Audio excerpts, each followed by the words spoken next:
முருகா, கந்தா, கடம்பா, கார்த்திகேயா, கதிர்வேலா, ஆறுமுக கடவுளே, சுப்பிரமணிய சுவாமியே, என் இன்பமே, ஈசனே, பரம்பொருளே, எங்கும் நிறைந்த பரபிரம்மமே, சரணமையா சரணம், சரணமையா சரணம், சரணமையா சரணம். சிவாய் சிவோம். மயில் வாகனனே, மயூர வாகனனே, எங்கள் நாதனே, குமார கடவுளுக்கு அரோகரா, அரோகரா, அரோகரா. குமார கடவுளுக்கு அரோகரா, அரோகரா, அரோகரா. குமார கடவுளுக்கு அரோகரா.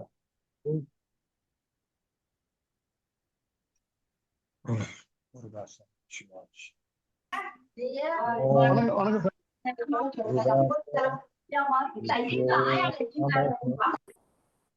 ஓம் குமர குருதாச குருப்யோ நமः.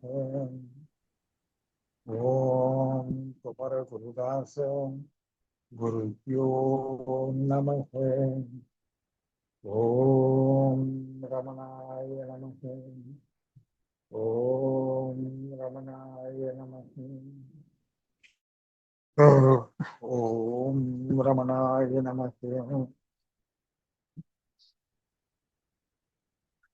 அருட்பெரும் ஜோதி, அருட்பெரும் ஜோதி, தனி பெரும் கருணை, அருட்பெரும் ஜோதி, அருட்பெரும் ஜோதி, அருட்பெரும் ஜோதி, தனி பெரும் கருணை, அருட்பெரும் ஜோதி, அருட்பெரும் ஜோதி, அருட்பெரும் ஜோதி, தனி பெரும் கருணை, அருட்பெரும் ஜோதி. ஓம் பிரிய பாபாஜி நமோ. ஓம் பிரிய பாபாஜி நமோ. ஓம் பிரிய பாபாஜி நமோ. முருகாஸ். ஓம் சங்கராய நமக. ஓம் சங்கராய நமக. ஓம் சங்கராய நமக. வணக்கம் வணக்கம் சாமி. வணக்கம் வணக்கம். சொல்லுங்க வினோத். வணக்கம் சாமி. வணக்கம் சுவாமி, நமக்குள் இருக்கும் கடவுள் தன்மை வெளிப்பட்டால் கடவுள் வெளிப்படுவாரா? கடவுள் வெளிப்பட்டால் கடவுள் தன்மை வெளிப்படுமா? மக்கள் சரியா புரியல. கடவுள் தன்மை வெளிப்பட்டால் கடவுள் வெளிப்படுவாரா? இது கடவுள் வெளிப்பட்டால் கடவுள் தன்மை வெளிப்படுமா?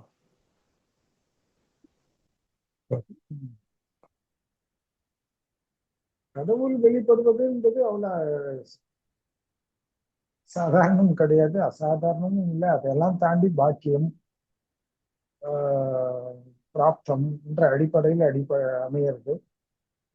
அது எல்லாருக்கும் நிகழ்வதல்ல. பெரிய பெரிய சான்றோர்கள், சித்தர்கள், யோகிகள், ஞானிகள், ரிஷிகள் அனைவரும் கடும் தவத்தின் வாயிலாக தான் கடவுள் வெளிப்பட்டார். இந்த கடவுள் தன்மையானது எல்லாருக்கும் வெளிப்படுறதுக்கான சாத்தியக்கூறுகள் உண்டு. நீங்க ரொம்ப இயல்பா வாழ்க்கையை எடுத்துக்கலாம். எல்லாருக்கும் எல்லாமே இருக்கு. காசு இருக்கு, பணம் இருக்கு, தேவை இருக்கு, ஆசை இருக்கு, சொத்து இருக்கு, பந்தம் இருக்கு, எல்லாமே இருக்கு. ஆனால் யாருக்கும் நிறைவு என்பது இல்லை. எவ்வளவு இருந்தாலும் பத்தல, திருப்தி இல்லை, ஒற்றுமை இல்லை, அன்பு இல்லை, வெறும் சஞ்சலம், ஒரு சபலம், சோகம், விரக்தி, தோல்வி, தோய்வு,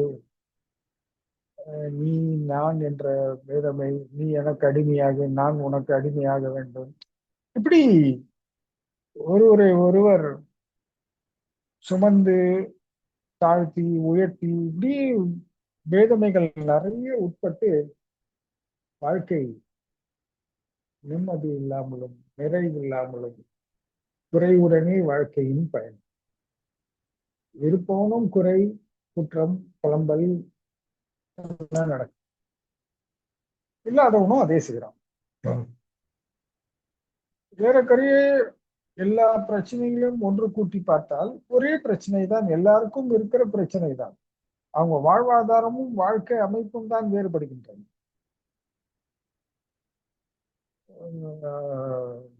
எப்படி சொல்வது, கீழ்த்தட்டு மக்கள், நடுத்தட்டு மக்கள், மேல்தட்டு மக்கள்னு எல்லாரையும் பிரிக்கிறாங்க. ஒரு சமுதாயத்துல இப்படி ஒரு வரையறம்போ அவங்க அவங்களோட பொருளாதாரத்தை வச்சு பிரிக்கிறாங்க, அவங்களோட வாழ்க்கை முறையை வச்சு சிலது அப்படின்னு சொல்லி. ஆனா இங்க கடவுள்ன்ற இடம் வந்துட்டா எல்லாரும் ஒண்ணுதான். இங்க மேல் தட்டு, கீழ்த்தட்டு, நடுத்தட்டு ஒன்றும் இல்லை. நடுத்தர வர்க்கம், மேல் வர்க்கம், கீழ் வர்க்கம் ஒன்றும் கிடையாது. எல்லாம் ஒண்ணுதான். எல்லாருக்கும் ஒரே பிரச்சனை தான், எல்லாருக்கும் ஒண்ணுதான். எல்லாருக்கும் பசி பிரச்சனை, எல்லாருக்கும் தூக்கம் பிரச்சனை. இது அவங்கவுங்க அடிப்படையில அவங்கவுங்களுக்கு வாழ்க்கை போகுது. 200 ரூபாய் சம்பாதிக்கிறவனும் கல்யாணம் பண்ணிக்கணும், குழந்தை பார்த்துக்கணும்னு நினைக்கிறான். 2 லட்சம் சம்பாதிக்கிறவனும் கல்யாணம் பண்ணிக்கணும், குழந்தை பார்த்துக்கணும்னு நினைக்கிறான். 2 கோடி சம்பாதிக்கிறவனும் கல்யாணம் பண்ணிக்கணும், குழந்தை பார்த்துக்கணும்னு நினைக்கிறான். ஸோ அடிப்படை இதுதான்ன்றது எல்லாருக்கும் புரியும் போது இது ஒரு உதாரணத்துக்காக ஒரே ஒரு விஷயத்த சொல்றேன். ஏன்னா பொதுவா எல்லாருக்கும் ஒன்னாதான் இருக்கு. ஆனா அவங்க வாழ்க்கை முறை, அவங்களோட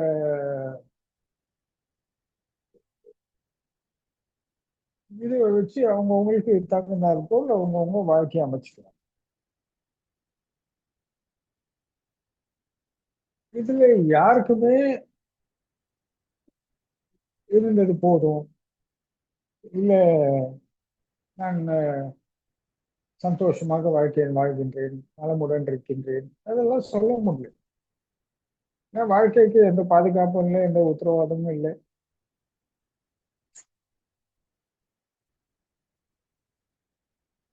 உள்ளுக்குள்ள ஒரு அச்ச உணர்வும் ஒரு பய உணர்வும், இதையெல்லாம் தாண்டி ஒரு மரண பயம், பந்த பாசத்து மேல் அதிகமாக பற்று வைத்தால் அதுவே பயமாக மாறுகிறது. அந்த பற்றுதல்னால் ஏதாவது நன்மை நின்றால் கூட நமக்கு தீமை வந்து விடுமோ என்று அஞ்சுவது. அன்றைய ஒருத்தர் சொல்லிட்டார், தாங்க நல்லா சிரிச்சுட்டுங்க, இதுல கடவுள் பிடிக்கல, கஷ்டத்தை கொடுத்துட்டான் அப்படின்னு சொன்னார். எனக்கு ஒரே சிரி. நான் சிரிச்சா கடவுள் பிடிக்காதுங்க அப்படின்னு சொல்லி அவர் சொன்னாரு. நான் அப்படிங்களா கேட்டு, ஆக்சுவலி அவருக்கு இன்பம் துன்பம் தாங்கும் தகுதி இல்லை என்பதை அவரால் ஒத்துக்க முடியல. இன்பம் மட்டும்தான் வேணும்ன்றது அவர் நோக்கம். நான் வாழ்க்கை என்பது இரண்டும் வரும், ரெண்டத்தையும் தாங்கும் தகுதியை வளர்த்துக் கொள்ள வேண்டும் என்பது அவருக்கு தெரியல. இது மாறிக்கிட்டே இருக்கும். காலையில அவரோட சிரிப்புக்கு காரணம் அவரான்னு பாத்தீங்கன்னா இல்லை, ஏதோ ஒரு ஆதாயம். அதே மாதிரி மாலை அவரோட கவலைக்கு என்ன காரணம்னு பாத்தீங்கன்னா அதுவும் ஆதாய இழப்பு, அவ்வளவுதான். இது ரெண்டும் மாறி மாறி வரும்ன்றது எல்லாருக்கும் தெரியும். இது ஒரே மாதிரி இருக்காது. இன்னைக்கு ஒரு சாமானியன் 1000 ரூபாய் சம்பாதிக்க வேலைக்கு போறான்னு வச்சுக்கோங்க. காலையில வீட்டுல இருந்து கிளம்பி வேலைக்கு வந்து 1000 ரூபாய் சம்பளம் வாங்கிட்டு அவன் வீட்டுக்கு வரும்போது குறைஞ்சது 500 ரூபாய் செலவு பண்ணி தான் ஆகணும். இன்னும் காலையில போகும்போது இன்னைக்கு 1000 ரூபாய் வரும்ன்ற சந்தோஷத்துல போறான். மாலை 500 ரூபாய் தன் தேவைகளுக்காக தன் குடும்பங்களுக்காக செலவிடும் போது அந்த 500 ரூபாய் செலவழிக்கும் போது அவனுக்கு கஷ்டமா இருக்குது, அது துக்கம் சொன்னா புரிஞ்சுக்கணும். இது அவரோட அறியாமைன்னு சொல்றதா, பணத்து மேல் பற்றுன்னு சொல்றதா, ஏதோ ஒண்ணு. அத்தியாவசிய செலவு கூட செலவு பண்ண முடியாத அளவுக்கு ஒரு சூழ்நிலை எல்லாம் வரும். இதெல்லாம் நாம் தான் சரியாக கணித்து செல்லணும். இப்ப இத்தனை இன்னல்களுக்கு நடுவுல இதுங்களை காப்பாத்தினா சரி, இதை என் சொந்த பந்தங்கள் காப்பாத்துவோம்னு சொல்லிட்டு அங்க உட்கார்ந்தா அங்க 1008 பிரச்சனை வருது. ஏன்னா எல்லாரும் அவங்கவுங்களுக்கு அவங்களோட சிந்தனைகள் இருக்கும், அதனால அது மாறுபடும், வேறுபடும், எப்போதும் உதவாது.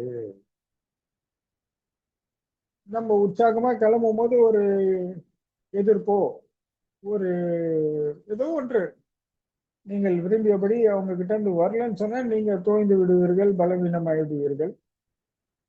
அப்புறம் இதெல்லாம் நடைமுறை உங்களுக்கு தெரியும். எதிர்பார்த்தபடி நடந்தால் உற்சாகம், வேகம் அப்படி அப்படின்னு வெளியே கொண்டு வந்து அதை நேர் வழியில் செலவிடாமல் நேர் வழியில் செலவிடுவார். அதுக்கும் அறிவு வேணும், நேர் வழியில செலவிடுறது இந்த பலத்தை. அதை விட்டு இந்த பலத்தை வச்சு நாம் சந்திக்கிற நபர்கிட்ட இருந்தெல்லாம் சாதுரியம் காட்டுவது, புத்திசாலித்தனம், சாமர்த்தியம் காட்டுவதுன்ற மாதிரி போகும். அது தவறு. அது சொல்லி கொடுக்கறதுக்கு யாரும் இல்லை. பட் எல்லாரும் இந்த பலத்தை வச்சுதான் இந்த உலகத்தோட போராடணுன்ற ஒரு நிர்பந்தம் இருக்கிறதுனால அது சரி, தவறு, நியாயம், அநியாயம் எதுவுமே இல்லை. எல்லாம் ஒரு ஒரு கோணல்ல ஒரு போயிட்டு இருக்காங்க.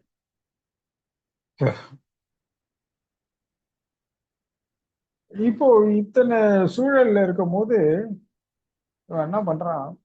சோர்ந்து விட்டான், தளர்ந்து விட்டான். இப்போ உறவுகளால் அவனுக்கு எழுப்பி அமர்த்தி அடுத்த நிலைக்கு நீ செல் என்று சொல்லும் நிலை இல்லை. ஏன்னா ஐயோ நீ போனா பார்த்து போப்பா, சத்தியாப்பா, ஏதோ குச்சியாப்பா, ஏதோ குச்சியாப்பா, அப்படியாப்பா அப்படியாப்பான்னு பலவீனப்பட்டுக்கிட்டே இருப்பாங்க. வெயில் அப்படிதான் அடிக்கும், வியாபாரம்னா 4 சங்கடங்கள் இருக்கும், போராடு வெற்றி பெறுன்னு சொல்றதுக்கெல்லாம் யாரும் இருக்க மாட்டாங்க. எதுக்குடா வம்பு, நீ வந்துரு, வேணா விட்டுரு, இப்படிதான் சொல்லுவாங்க. இப்போ 4 வெற்றி வரும்போது எல்லாரும் கை தட்டுவார்கள், 4 தோல்வி வரும்போது எல்லாரும் இங்களை தான் செய்வார்கள். இந்த வெற்றி தோல்வி இதெல்லாம் ஒண்ணுமே இல்லாதது அப்படின்றத புரிஞ்சுக்கணும். இந்த மாதிரி நிறைய சூழல்கள் வாழ்க்கையில. இந்த மாதிரி சமயங்கள்ல நமக்கு உள்ளிருந்து ஒரு ஆற்றல் பிறக்கணும். ஏன்னா நல்லா தெரியும், பணம் உதவல, சுற்றுப்புற சூழல் உதவல, பழக்க வழக்கங்கள் உதவி செய்யவில்லை, ஆஹ் சொந்த பந்தங்களோ, ஆசா பாசங்களோ, சுக துக்கங்களோ எதுவுமே எனக்கு உதவி செய்யவில்லை. எனக்கு சுமையாகிறது, பாரம் ஆகிறது, நான் இதையெல்லாம் எதிர்க்க சக்தி இல்லை, பலவீனமாக இருக்கின்றேன். இவர்கள் என்னை உற்சாகப்படுத்தினால்தான் நான் உற்சாகமாவேன், இவர்கள் என்னை உற்சாகப்படுத்தவில்லை என்றால் நான் சோர்ந்து விடுவேன், தளர்ந்து விடுவேன், உறுதியை இழந்து விடுவேன், தன்னம்பிக்கை இழந்து தளர்ந்து பயத்திலும் பீதியிலும் வாழ்க்கை வாழ்வேன் அப்படின்னு சொல்லி இந்த விஷயங்கள்லாம் இருக்கு. இதெல்லாம் யார் கொடுக்கறது, எங்க போய் எடுக்கிறதுன்னு தெரியாதோடனே எல்லாருக்கும் மத நல்லிணக்கம் இருக்கு. அவரவர்கள் மதத்துல அவரவர்களுக்கு மத நல்லிணக்கம். ஸோ அவங்க எல்லாம் என்ன பண்றாங்கன்னா, நீ வந்து இப்போ இந்து மதத்தை நம்ம ஆலயம் சென்று ஆண்டவனை தொழுது தன் துயரத்தையும் சோர்வையும் மொத்த இறுக்கங்களையும் கிரகித்து கொள்ள ஒரு இடம் போகணும். ஏன்னா மற்றது எல்லாமே நான் ஒன்று அனுப்புனா அவங்க இன்னும் ஒன்று அனுப்பும், நான் அதை வாங்கிட்டாதான் இது இதை வாங்கிக்கும், இதுதான் நீதியாக இருக்கு. அப்ப எதுவுமே இல்லாமல் தன் பாரத்தை மொத்தத்தையும் ஒருத்தன் கிரகித்து கொண்டு ஒரு அமைதியோ, ஒரு சமாதானத்தையோ, ஒரு நிம்மதியோ, இல்ல ஒரு தன்னம்பிக்கையோ, ஒரு தைரியத்தையோ, ஒரு நல் ஒழுக்கத்தையோ, இல்ல நல் பண்புகளையோ, அந்த தருணத்தில் அவனுக்கு என்ன தேவையோ அதை கடவுள் கொடுக்கின்றார். அப்போ அங்கிருந்து வருவது என்னவென்றால் அன்பு.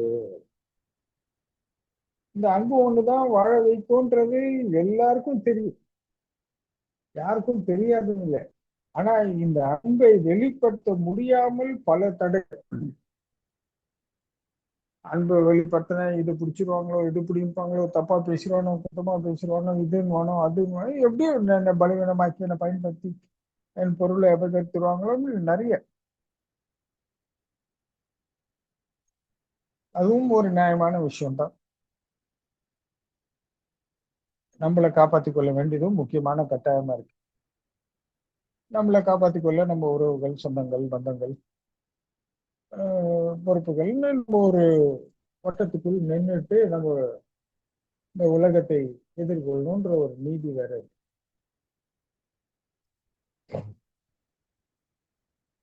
அப்ப இதெல்லாம் சமாளிக்க முடியாமல் போகும்போது தன் பலம் இவ்வளவுதான் தெரியும், அதை தாண்டி விஷயங்கள் போகுதுன்னு வைங்க, அப்போ முடியாது. ஏதாவது ஒரு ஆற்றல் அவனுக்கு போதும். அப்போ கடவுள்கிட்ட வரான், வழிபாடுறான். அப்போ அவனுக்கு அந்த அன்பை உணர்கின்றான். எல்லாத்தையும் அந்த எல்லாம் போய் அந்த அன்பு உணர்ந்த உடனே அவனுக்குள்ளிருந்து அந்த அன்பு எழுப்பப்படுகின்றது. அந்த அன்பு எழுப்பப்பட்டவுடன் அவன் தன் வாழ்வை எப்படி வரையறுத்துக் கொள்ள வேண்டும் என்ற தகுதியை வளர்த்துக் கொள்கின்றான். தகுதி கிடைக்கின்றது.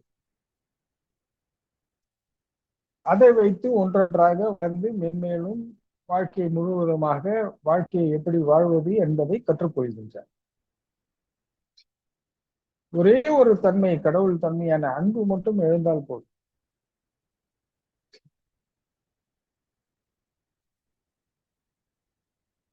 அந்த ஒரு தன்மைக்கு வாழ்க்கை ஆனந்தமாக மாறிடும். துர்பாக்கியசாலி பாக்கியசாலி ஆவான், பிராப்தம் இல்லாதவன் பிராப்தம் பெறுவான். இப்படி அவனுக்கு நன்மைகள் சேரத் தொடங்கும். அப்போது இந்த சுக துக்கங்கள், ஆசா பாசங்கள், மாய மோகங்கள், சஞ்சலம் சபலங்கள், காம குரோதங்கள், நயவஞ்சகங்கள், வஞ்சகங்கள், இதெல்லாம் அவனை விட்டு சிறிது சிறிதாக அகலத்தோடும். எப்படி அகலும் சுவாமி நீங்க கேட்கலாம். ரொம்ப சுலபம். அவனுக்குள்ள இருந்த அந்த எழுப்பப்பட்ட அன்பினால் அவன் அந்த மென்மையை ஒரு தருணம் உணர்ந்தான் இல்லையா?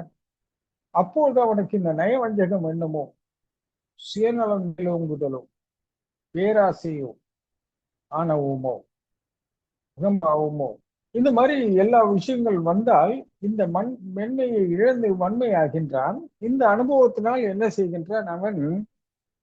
இந்த அன்பை ஆதரித்துக் கொண்டு ஆராதித்துக் கொண்டு இதை தவிர்க்க வேண்டும் என்று அவன் உள் உணர்விலிருந்தே அறியப்படுகின்றான்.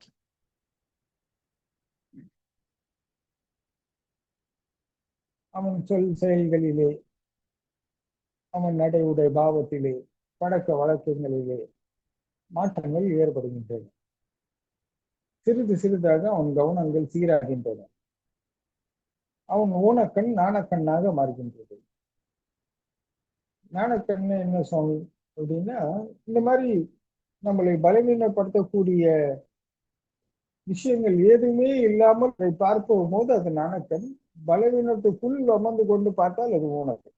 ரொம்ப சுலபமா சொன்னா, சுகத்தோட சேர்த்து பார்த்தால் அது ஊனம், சுகத்தை தவிர்த்து பார்த்தால் அது நாணம்.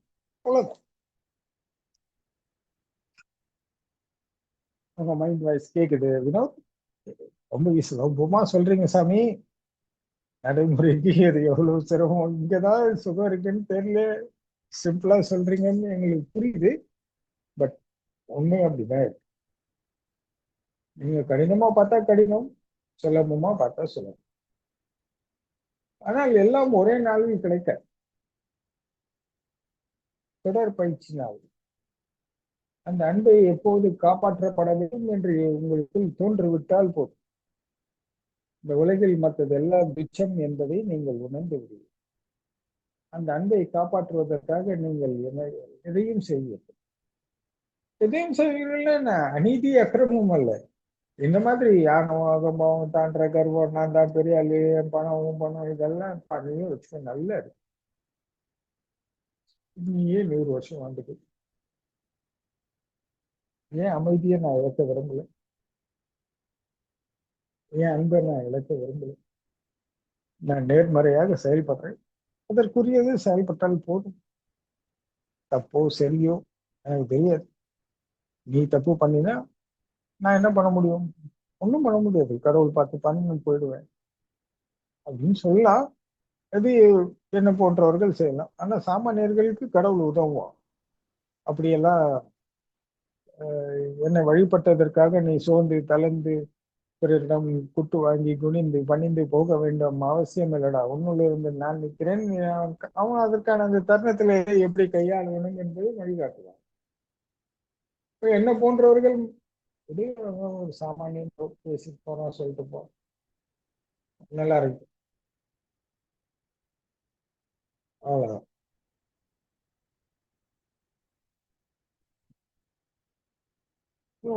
இந்த கடவுள் தன்மை வெளிப்படுவதற்கு நிறைய வாய்ப்புகள் உண்டு. கடவுள் அன்பை எழுப்புவதற்காக எல்லாருக்கும் சந்தர்ப்பங்களையும் கொடுக்கின்றார். இப்போ ஒரு குரு இருக்காருன்னு வச்சுக்கோ, எல்லாரும் என்னை பார்க்குற எல்லாரும் கோயிலுக்கு வரவங்க நீங்க எல்லாரும் சொல்லுவாங்க, சாமி உங்க கூட இருக்கிற நேரம் மட்டும்தான் சாமி எல்லாம் அப்படியே ஒரே இதுவா அமைதியா கேட்டை தாண்டின உடனே எல்லாம் மாறிடுது அப்படின்னு சொல்லுவாங்க. அப்போ உங்களுக்கெல்லாம் கொடுத்து எல்லாரையும் ஒருநிலைப்படுத்தி கவனத்தை சீராக்கி கொடுத்தாலும் அவங்களோட பழக்க வழக்கங்கள் அது ஒரே சிந்தனைக்குள் தன்னை இயக்கி கொண்டது, இதெல்லாம் எனக்கு பலம் என்று நம்பி இந்த மாதிரி அவங்க நிறைய விஷயங்கள், சில தவறுகள் தெரிஞ்சு செய்தார்கள், சில தவறுகள் தெரியாமல் செய்தார்கள். தெரியாமல் என்ன ஆதாயம் கிடைக்கும் போது அதை பயன்படுத்தி பயன்படுத்தி அதுதான் நான் நினைக்கிற அளவுக்கு ஆளாக்கிட்டாங்க. இது அவங்களுக்கு தெரியாம செஞ்ச தவறுகள். தெரிஞ்ச தவறுகள் இதனால் பெற்ற பயனை வச்சு மீண்டும் மீண்டும் பயன் பெறுவதற்கான சாமர்த்தியத்தை கற்று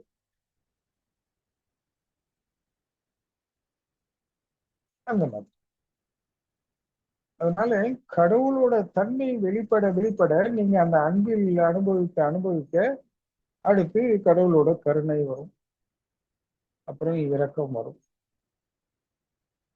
இந்த மூன்றையும் கடக்க முயற்சி பண்ணி மூன்றையும் அனுபவிக்க அனுபவிக்க கடவுளோட தன்மைகள் ஒன்றொன்றாக பரிவு பகாரம் எல்லாம் வெளிப்பட ஆரம்பிக்கும் போது உங்களுக்கு யோகம் கைகூடும். யோகம் என்றால் தியானம், ஜபம், பூஜை, மந்திர ஜபம் இப்படின்னு இருக்கும் போது யோகம் என்பது என்னன்னா இந்த ஆன்மாவோட இணைதல் கிடைக்க ஆரம்பிக்கும். அதாவது உங்களுக்கு மெய் உணர்வு பிறக்கும். அதை நீங்கள் பயிற்சி செய்து பின்தொடர தொடர தொடரதான் கடவுள் வெளிப்படுவார். நம்ம கொடுக்கிற ஜீவாத்மா உங்களுக்கு வெளிப்பட தொடங்கும். அதனால முதலிலே வெளிப்படுவது கடவுளோட தன்மை தான். இந்த அன்பை எழுப்புவதற்காக தான் நிறைய சுற்றுப்புற சூழல்களை அமைத்து தந்தார்கள். ஆலயங்கள், மலைகள், குகைகள், பூஜைகள், வழிபாடுகள், தியானம், மந்திரம், பிராணாயாமம், பாராயணம், பூஜை, இந்த மாதிரி நிறைய விஷயங்களை செய்வதற்கெல்லாம் எதற்குன்னா அந்த நமக்குள் இருக்கும் அந்த கடவுள் தன்மையை வெளிப்படுத்துவதற்கு, கடவுள் தன்மையை எழுப்புவதற்காக தான் இதெல்லாம் செய்கின்றோம். ஏனென்றால் நாம் இந்த இயற்கை என்ற ஒரு மாயை வலையில நம்ம சிக்கி இருக்கோம். எல்லாம் எதேதோ இயக்குகின்றன. நான் ஒன்றும் இல்லை, அது தானே இயங்குது, அது தானா நிற்குது, தானா போகுது. எனக்கு தெரிஞ்சதெல்லாம் தேவைகளும் ஆசைகளும் சுகங்களும் ஆடம்பரங்களும் பகட்டும் பேரும் புகழும் பதவியும் பணமும் இதெல்லாம் இருந்தா என் வாழ்க்கை பாதுகாப்பானது ஆடம்பரமானது நினைக்கிறான் மனுஷன். அவன் விருப்பப்படி அவன் வாழ்ந்துட்டு போறான். எதுவும் தப்பு கிடையாது. நாம இங்க கடவுள் பேசும்போது மட்டும்தான் இதெல்லாம் சரியும் தப்பான்னு பேச.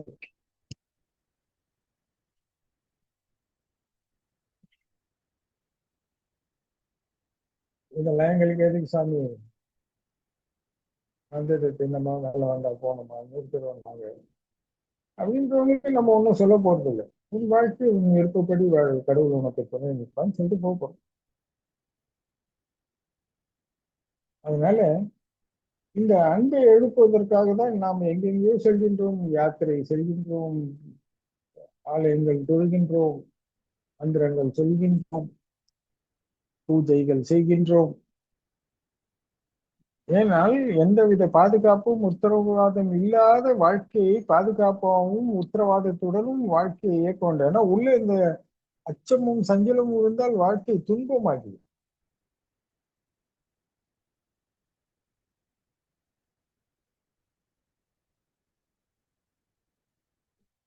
வெறும் துன்பம் தான் வாழ்க்கைன்னா அது என்ன இருந்தாலும் பிரயோஜனம் இல்லை. வெளியே பெருசா பேசுறவங்க எல்லாம் உள்ளுக்குள்ள ரொம்ப பயங்கர பயந்தாங்கொல்லியாவும் பலவீனமா இருக்கும். எல்லாருக்கும் எதிர்க்க தெரியும், ரொம்ப சுலபமா எதிர்ப்பாங்க. ஆனா ஆதரிக்க ஒருத்தருக்கும் தெரியாது.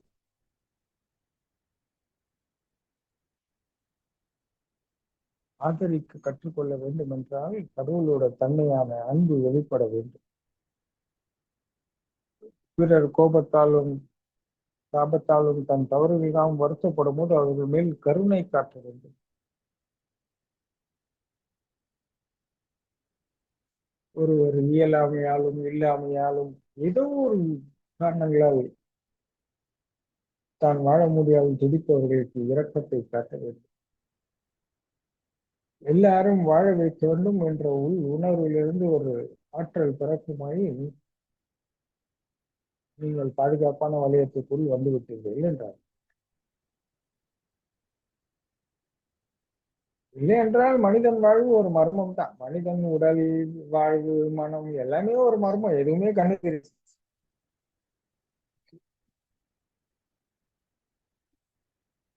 ஆனால் கனவு காண மட்டுமும் கற்பனை செய்து கொள்ள மட்டும் எல்லாருக்கும் முடியும். மற்றபடி பாத்தீங்கன்னா எல்லாமே மர்மமா இருக்கு. நான் யாரு? நான் தான் சுவாசிக்கிறேன். ஆனா எங்க இருந்து சுவாசிக்கிறேன்னு எனக்கு தெரியாது. எப்படி உள்ள இருந்து வெளியே போகுது, வெளியே இருந்து உள்ள போகுது எனக்கு தெரியாது. ஆனா என்னால இந்த மூக்குல, இந்த காத்துல, இந்த இதெல்லாம் உணர முடியுது. ஆனா இதெல்லாம் உள்ள இருந்து நான் பண்றேன்னு எனக்கு தெரியல. பசி எடுக்குது, சாப்பிட்றேன். சாப்பிட்ட உடனே வயிறு முட்டுது, உடனே சாப்பிட்டது ஜீரணம் ஆயிடுச்சு, வெளியே தள்ளணும், வெளியே தள்ளுறேன். அது இருந்து உள்ள இருந்து சொல்றதெல்லாம் நான் செஞ்சிட்டு இருக்கேன். எனக்கு தூக்கம் வருது, நான் போய் தூங்கிடுறேன். இது எனக்கு மன அழுத்தமா இருக்கு, இதுவா இருக்கு, பயமா இருக்கு, நடுக்கமா இருக்கு. ஸோ அதுக்கு பாதுகாப்பான கடவுள்கிட்ட போட்டோ, குரு கிட்ட போட்டோ போறேன்.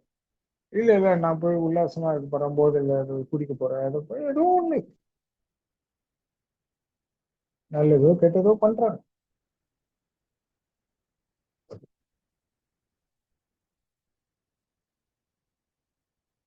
ஆனால் இது அனைத்தும் நமக்குள்ளதான் நடக்குது. ஆனா யாருக்குமே நான் அழிஞ்சு போகணும், நான் கெட்டு போகணும், நான் நல்லா இருக்க கூடாதுன்றது நோக்கமே இல்லை. எல்லாருக்கும் நான் வாழணுன்றதுதான் நோக்கம். வாழ முடியாத தீய பழக்க வழக்கங்கள், கோபத்தாபங்கள், வெறுப்புகள்லாம் வெளியே வரும். இவ்வளவு விஷயங்கள் இருக்கு இந்த வாழ்க்கையில. எதுவுமே எனக்கு புரியல. புரிஞ்சாதானே நான் சரி பண்ணிக்கிறதுக்கு. இது தப்புன்னு தெரியுது, கட்டுப்படுத்த முடியல. இந்த ஏன் பிறந்ததுன்னு தெரியல, எங்க பிறந்ததுன்னு தெரியல, எதுக்காக பிறந்ததுன்னு தெரியல. இதனால நான் என்னடா பயனடைஞ்சேன்? அதுவும் இல்லை, ஒன்னும் தெரியல. இன்னைக்கு ஒரு ஆசை, சரி பூர்த்தி செஞ்சிடலான்னு அந்த தப்போ சரியா செஞ்சுட்டா அடுத்து அது பழக்கமாயிட்டு திரும்ப திரும்ப அதையே திருப்பி செஞ்சுக்குது. இப்படி எது எடுத்தாலும் எங்க போய் கை வச்சாலும் மர்மம். இந்த மரண பயம் என்ன துரத்துது. இந்த உயிர் எங்கதான் இருக்குது, பாதுகாப்பான பொட்டிக்குள்ள போய் பூட்டு வச்சிடலான்னு அது எங்க இருக்குதுன்னு யாருக்கும் தெரியும்.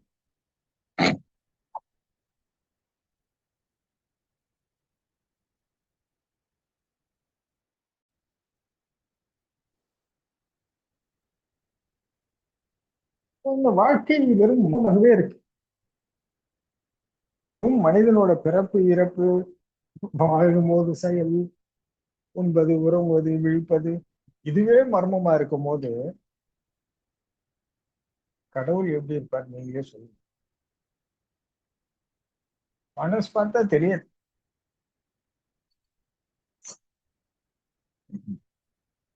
அறிவு எங்க பார்ப்பு தெரியாது, உயிர் எங்க பார்ப்பு தெரியாது, இந்த மனசாட்சி யாருக்கு சாட்சியாகி தெரியாது, இந்த எண்ணங்கள் எங்கிருந்து உதிக்கின்றன தெரியாது. எனக்கு ஏன் ஆணவம் வருது, எனக்கு ஏன் கோபம் வருது, நான் ஏன் இப்படி எல்லாம் நந்துக்கிறேன், எதுவும் தெரியாது.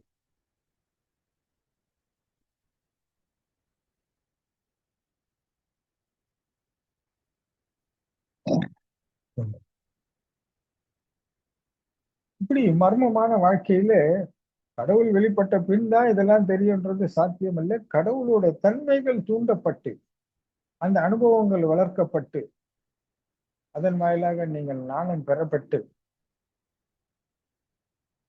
அதற்கப்புறம் நீங்க செய்யும் பயிற்சியின் வாயிலாகத்தான் கடவுளுக்கு அடைய முடியும். அதுக்கப்புறம் தான் நீங்க கடவுளை பார்க்கணும். கடவுள் பார்த்தோம்னா நீங்க கடவுளோட இணையணும்.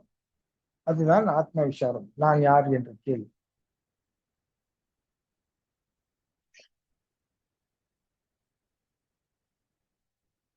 எதுவுமே நான் சொல்லிக்க முடியாத ஒரு சூழல்ல இருந்துகிட்டு எப்படி நான் சொல்லிக்கிறேன் அப்படின்ற ஒரு கேள்வி எழுது. அதனால அங்கேயே போய் கேளுன்னு சொல்றேன்.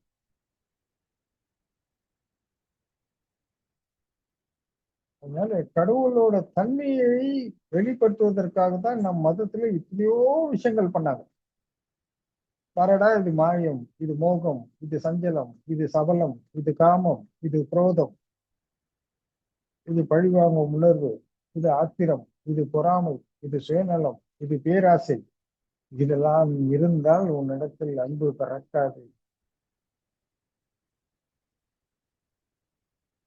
இதையெல்லாம் வைத்துக்கொண்டு நீ துன்பப்பட முடியுமே தவிர வாழ்க்கையை வாழ முடியாது. ஆனா இதெல்லாம் இருக்கும். உடனே இதெல்லாம் கடவுள் அழித்து விட வேண்டியதுதானே, எல்லாரும் நேர்மறையாக ஆக்கிட வேண்டியதுதானே அப்படின்னு நீங்க சொல்லலாம். ஆனா இதெல்லாம் கடவுள் கொடுக்கல, கடவுளும் சொல்லும்.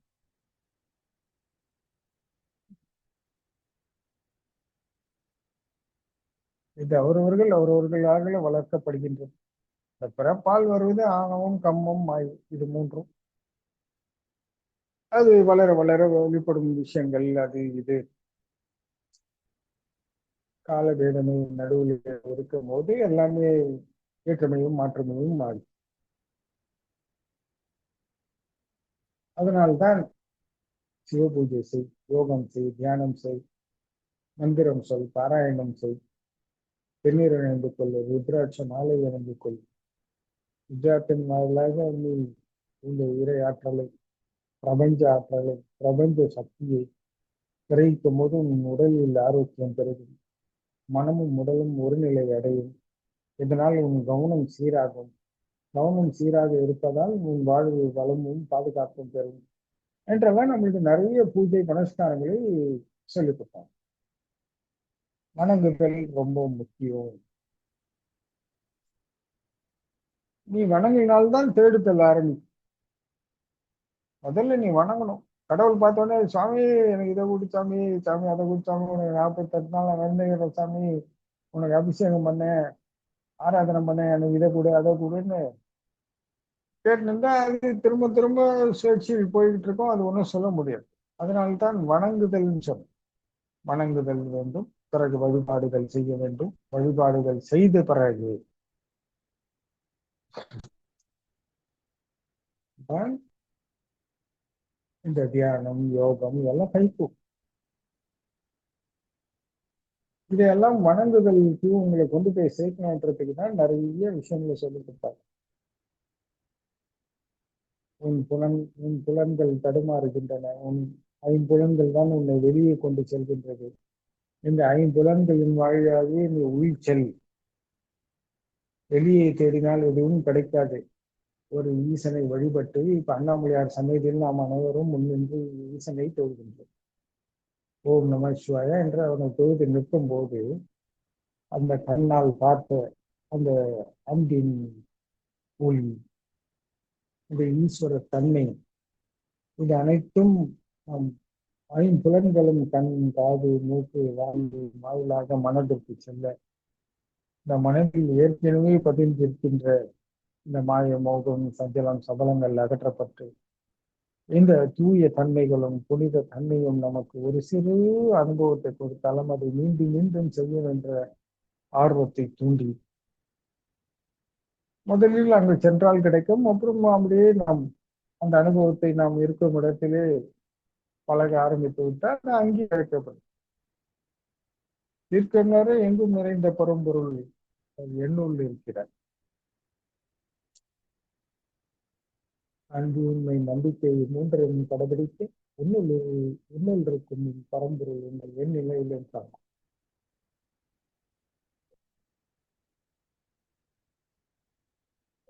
அதனால்தான் நம்ம மத நல்லிணக்கத்திலே சரியை, கிரியை, யோகம் என்றார்கள்.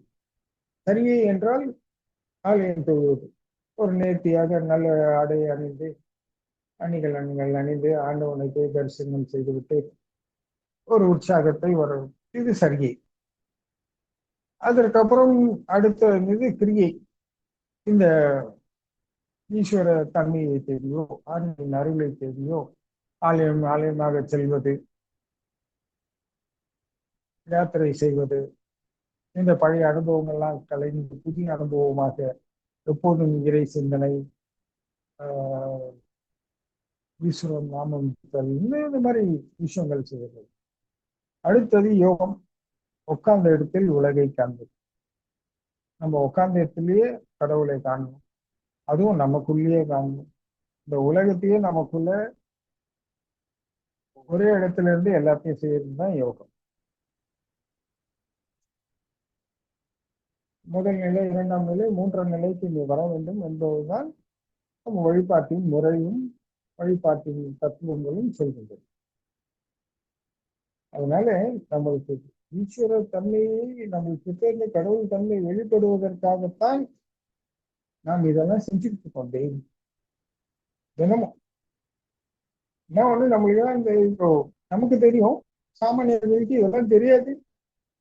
கோயிலுக்கு போனா நல்லா இருக்குப்பா, கஷ்டம் இருந்தா கோயிலுக்கு போகும், சந்தோஷம் இருந்தாலும் கோயிலுக்கு போகும், ஒரு பொருள் வாங்கினா கோயிலுக்கு போகும், வாங்கலைனாலும் கோயிலுக்கு போகும். எது வந்தாலும் அந்த வழிபாட்டிலேயே அவங்க அமைதிப்படுத்தி சமாதானப்படுத்திக்கிறது, இன்பத்தையும் தாங்குறது, துன்பத்தாங்க, அது வழிபாட்டு நாளிலேயே பண்ணிட்டு இருப்பாங்க.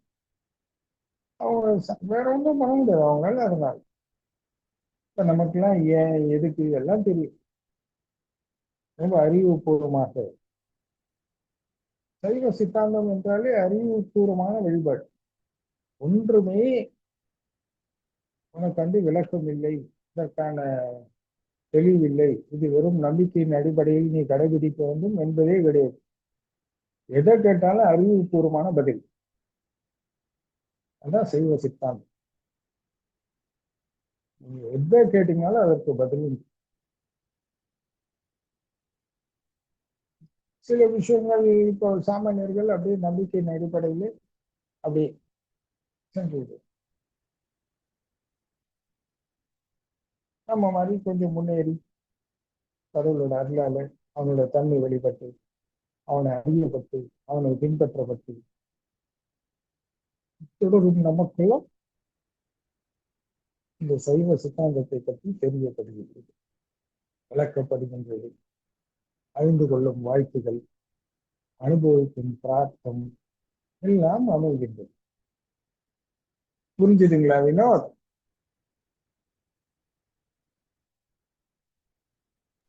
புரிஞ்சுதுங்க சார். நன்றி ஏதோ நன்றிங்க ஒரு சார். இடத்துல நீங்க கேள்வி கேட்க வந்தீங்கன்னு நினைக்கிறேன். சுவாரஸ்யமா பேசுறதுனால மீட்டிங் அப்படின்னா கேளுங்க, இப்போ சொல்லுவோம். எனக்கு வந்துச்சு, கிளாஸ் ஆச்சு, நடுவுல ஏதோ ஒண்ணு எடுத்து நீங்க என்கிட்ட ஏதோ கேட்கணும்னு நினைச்சீங்களா? இதுங்க சார், அந்த கடவுள் தன்மை, ம். கடவுள் வெளிப்படுவது ஒரு பாக்கியம், இதெல்லாம் இருக்குங்க. நம்முடைய முயற்சி அதில் எந்த விதத்தில் உதவி செய்யும் சார்? தொடர் முயற்சி. நீங்க ரொம்ப சிம்பிள். முயற்சின்னா நீங்க வந்து ஒண்ணு நம்ம பத்மாசனத்துல கடுமையாக கண்மூடி உட்கார்ந்து பூர்வ மத்தியில கவனத்தை செலுத்தி கொண்டு சின் முதிரையில் அமர்ந்து கொண்டு ஓம் நம சிவாயன்னு மந்திரம் சொல்லலாம் அவசியமே இல்லை. நீங்க இயல்பா ரொம்ப கூலா, ரொம்ப ரிலாக்ஸ்டா அப்படியே உங்க மனசை உடனே ஒருநிலைப்படுத்தி அப்படியே மென்மையாக கடவுள் கிட்ட போனாலே போதும். அப்படியே கடவுள் நினைச்சிட்டே இருந்தாலே போதும். ஒன்றும் இன்னைக்கு நான் எனக்கு இங்க யோகம் செய்ய முடியல, எனக்கு இமயமலை போய் தியானம் பண்ண முடியல, ஓகே கண்மூடி தியானம் இமயமலை. இல்ல சாமி நான் காசிக்கு போனோம், காசிக்கு போனோம், காசி கங்கையில நீராடுறோம், காசி விஸ்வநாதரை தரிசிக்கிறோம். நம்ம இதெல்லாம் கூட ஒரு வழிபாடுகள் தான், இதெல்லாம் ஒரு தியானங்கள் தான், இதெல்லாம் இந்த அன்பை வளர்க்கக்கூடிய ஒரு வழிபாடு. இது ஏன் என்றால் இது கற்பனையாச்சு சுவாமி நீங்க கேட்கலாம். ஆனால் கற்பனையில் நம்ம ஆசையை வளர்க்கவில்லை, சுயநலத்தை வளர்க்கவில்லை, பேராசையை வளர்க்கவில்லை, சுகத்தை வளர்க்கவில்லை, வேற என்னெல்லாம் தவறு அநீதி சொல்றதோ அதெல்லாம் வளர்க்கல. அந்த சூழலில் அமைந்திருக்கும் அந்த அன்பு ஆற்றலை மட்டுமே நாம் கவனிக்கின்றோம். அது அனுபவத்தினாக இருக்கலாம், கண்ணால் பார்த்ததாக இருக்கலாம், காதால் கேட்டதாக இருக்கலாம். அந்த உணர்விலிருந்து அது வெளிப்படலாம். இதே அங்கு சென்று நான் யோகியாகி விட்டேன், நான் பெரிய சாமியாராக உட்கார்ந்து கொண்டு எனக்கு பல சீடர்கள், நான் பெரும் சாமியாராக இருக்கேன்னு நினைச்சீங்கன்னா அது கற்பனை.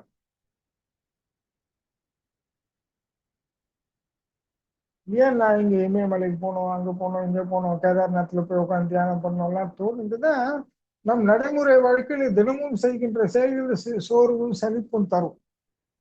அப்ப இந்த மாதிரி புதிய இடங்கள், புதிய சூழல்களை நினைக்கும் போது நமக்கு அறியாமல் ஆர்வம் வரும். நாம் கண்ணால் பார்த்தது, கண்டது, கழித்தது இதெல்லாம் வரும். இப்ப நம்ம பகவான் ஆசிரமத்துக்கு போயிருந்தோம்னு வச்சுக்கோங்க, அந்த பகவானோட ஆசிரமத்தோட அனுபவங்கள் நம்மளுக்கு அப்படி நினைக்கும் போது பாத்தீங்கன்னா, ஏன்னா நம்ம நித்தம் அந்த இடத்துக்கு போறது இல்லை. அந்த போன அனுபவத்தின் வாயிலாக நம்ம திரும்ப அப்படியே அதை அனுபவித்த விஷயங்களுக்கு நீங்க போகப்படும் போது அதுவும் மனசுக்கு நிறைவு தரும். மனமும் உடலும் இணைந்து உங்க கவனத்தை சீராக்கும், அன்பை வளர்ப்பதற்கு வழிவகும். அதே மாதிரி அண்ணாமலையார் ஆலயம், எங்கெல்லாம் நமக்கு என்னெல்லாம் தோணுதோ அங்கெல்லாம் இதே நாம் அதை வச்சு ஆதாயம் பெறணும், காசு சம்பாதிக்கணும், பணம் வாங்கிக்கணும், பட்டம் வாங்கிக்கணும், பதவி வாங்கிக்கணும், உல்லாசமா இருக்கணும், இப்படி இருக்கணும், அதுக்காக நான் இதெல்லாம் பண்றேன் சுவாமி அப்படின்னு சொன்னா அது அவரோட விருப்பம், நான் தலையிட முடியும். அதற்கான பலன்களை அவரோடு அனுபவிக்கப்படுகின்றது. அவர் என்ன தேடுறாரோ கடவுளாலும் பொதுவானவன், உனக்கு என்ன வேணுமோ வாங்கிக்கோ, எனக்கு இதுதான் வேணும் அதுதான் வேணும் எல்லாம் கிடையாது. உனக்கு என்ன வேணுமோ வாங்கிக்கோ. அதற்கும் நான் வழிவகுத்து வரையறுப்புகளை எல்லாமே வழிவகுத்து வச்சிருக்கேன். அதற்கு பேரு தர்மம்னு வச்சிருக்கேன், இன்னொன்றுக்கு பேர் நீதினு வச்சிருக்கேன். இது ரெண்டுத்தையும் மீறாமல் பாத்துங்க, எதுவுமே தப்பு கிடையாது. இது ரெண்டுத்தையும் மீறினீங்கன்னா தப்புங்க, நானும் ஒண்ணும் பண்ண முடியாது. இது ரெண்டுத்தையும் மீறாமல் நீ ஏதாவது தவறுகளோ பிழைகளோ இன்னல்களோ இடையூறுகளோ எது வேணாலும் நான் உன்னை காப்பாற்றுவேன். இது ரெண்டுத்தையும் மீறி செஞ்சேன்னா நான் ஒன்றும் செய்ய முடியாதுப்பா, நீ தான் பார்த்துக்கணும். இதுதான் கர்மா அப்படின்னு சொல்றது. ஏன்னா கடவுளால் ஒன்றும் செய்ய முடியாது. அனுபவிச்சு அந்த அனுபவத்தின் துன்பத்தினாலோ துயரத்தினாலோ இதெல்லாம் அனுபவிச்சு தாங்க முடியாம கடவுள்கிட்ட வந்து தன் தவறுக்காக வருந்தி திருந்தி மன்னிப்பு கேட்கும் போது மட்டும்தான் கடவுள் பாவத்தை போக்கி புனிதத்தை தரும். அப்புறம் பாவத்தை எப்படி போக்குறார்? தன் புனிதத்தை கொடுத்து போக்குறார். ஒருவேளை குருவின் வாயிலாக இருக்கலாம், இல்லை அவர் அருளின் வாயிலாக இருக்கலாம், இல்லை அவர் தரிசனத்தின் வாயிலாக இருக்கலாம், இல்லை அவர் சுற்றுப்புற சூழல், அதாவது நாம் காசில் இருப்பதோ இமயமலையில் இருப்பதோ இல்ல திருச்செந்தூர் செந்தில் ஆண்டவர் சந்நிதியில் இருப்பதோ அந்த இடத்தில் அந்த மாற்றங்கள் ஏற்படலாம். இப்படியெல்லாம் நடக்கும்.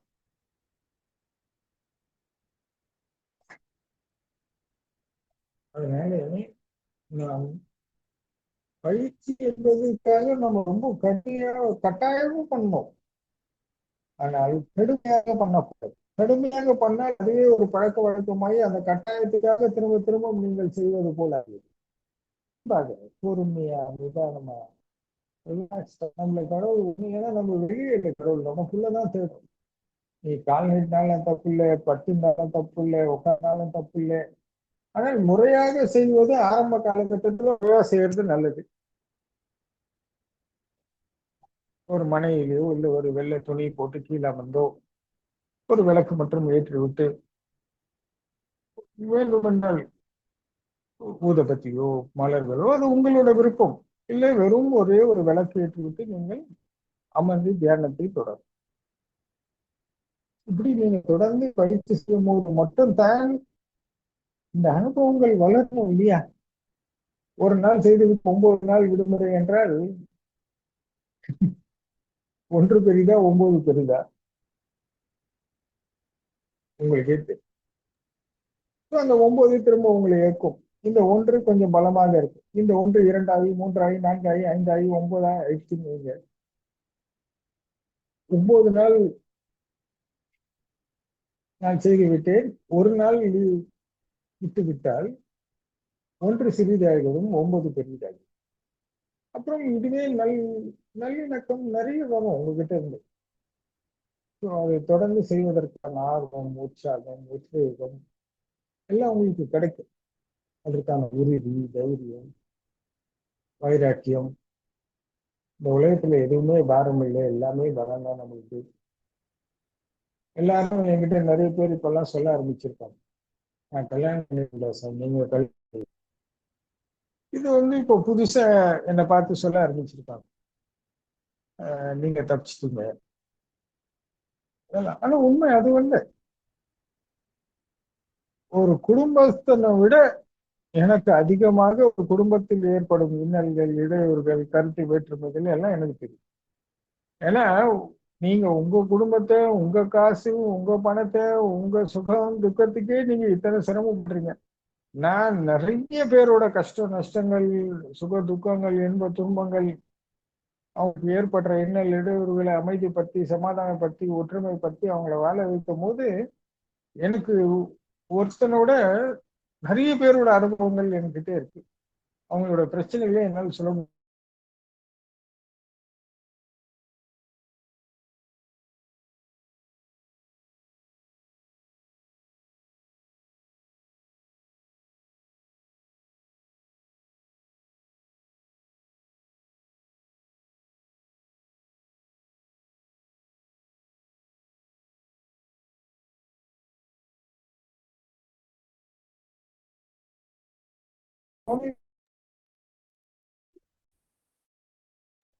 சாமி உங்க வாய்ஸ் சரியா கேட்கலைங்க சாமி.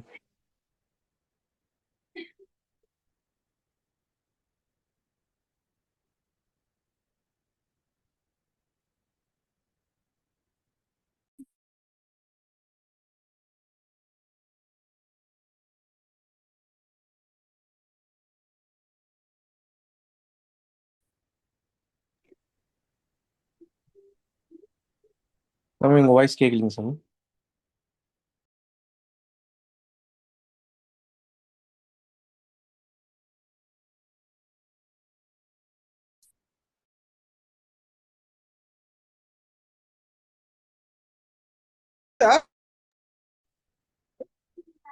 இன்னும் சரியா கேட்கலைங்க சாமி, விட்டு விட்டு கேட்குது சாமி.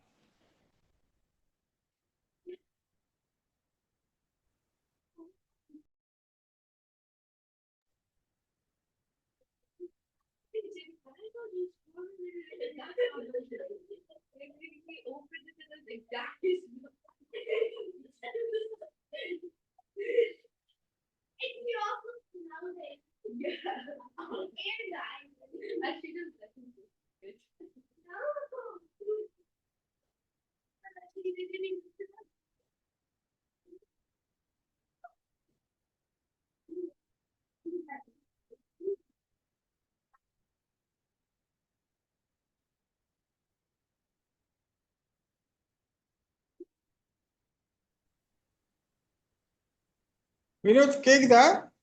இப்ப கேக்குதுங்க சாமி. ஓகே, கட் பண்ணிட்டு வந்தேன். சரிங்க.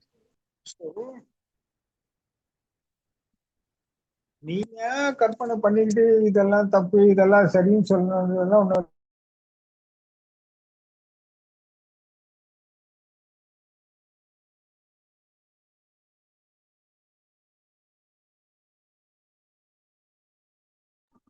சாமி உங்க வாய்ஸ் கட் ஆயிடுச்சுங்க சாமி.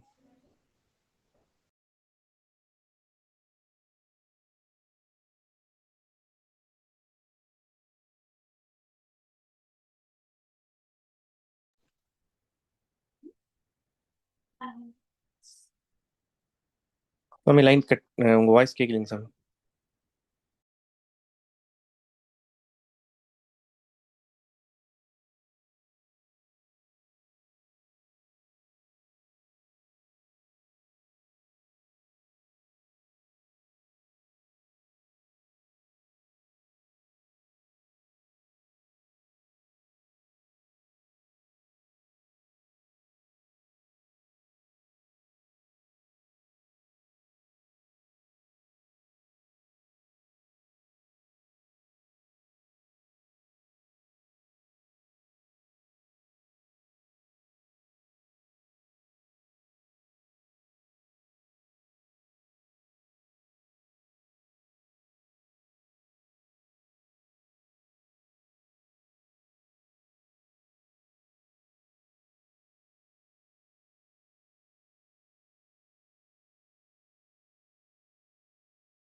சாமி லைன் டிஸ்கனெக்ட் ஆயிருக்கு, கனெக்ட் பண்றாங்க.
சாமி நீங்க மியூட்ல இருக்கீங்க சாமி, அன்மியூட் பண்ணிட்டு பேசுங்க சாமி.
சாமியோட சிக்னல் ட்ராப் ஆயிருக்கு, கனெக்ட் பண்றேன்னு சொல்றாங்க, ட்ரை பண்ணிட்டு இருக்காங்க.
வினோத் கேக்குதா? கேக்குது சாமி. அதான் வேற லொகேஷன் வந்துட்டேன். இப்பதான் சிக்னல் வந்துரு. இது எப்பனா ஒரு டைம் இந்த மாதிரி நடக்குது. சரி. ம். அதான். நான் ஒரு சில தினங்களுக்கு முன்னாடி ஒரு போட்டோ ஒண்ணு போட்டிருந்தேன், பாத்தீங்களா? இந்த சிவலிங்கருக்கும் சுத்தி ஒரு ஒளி வட்டம், ஒரு இயக்கம் சுத்துற மாதிரி போட்டிருந்தேன், பாத்தீங்களா குரூப்ல?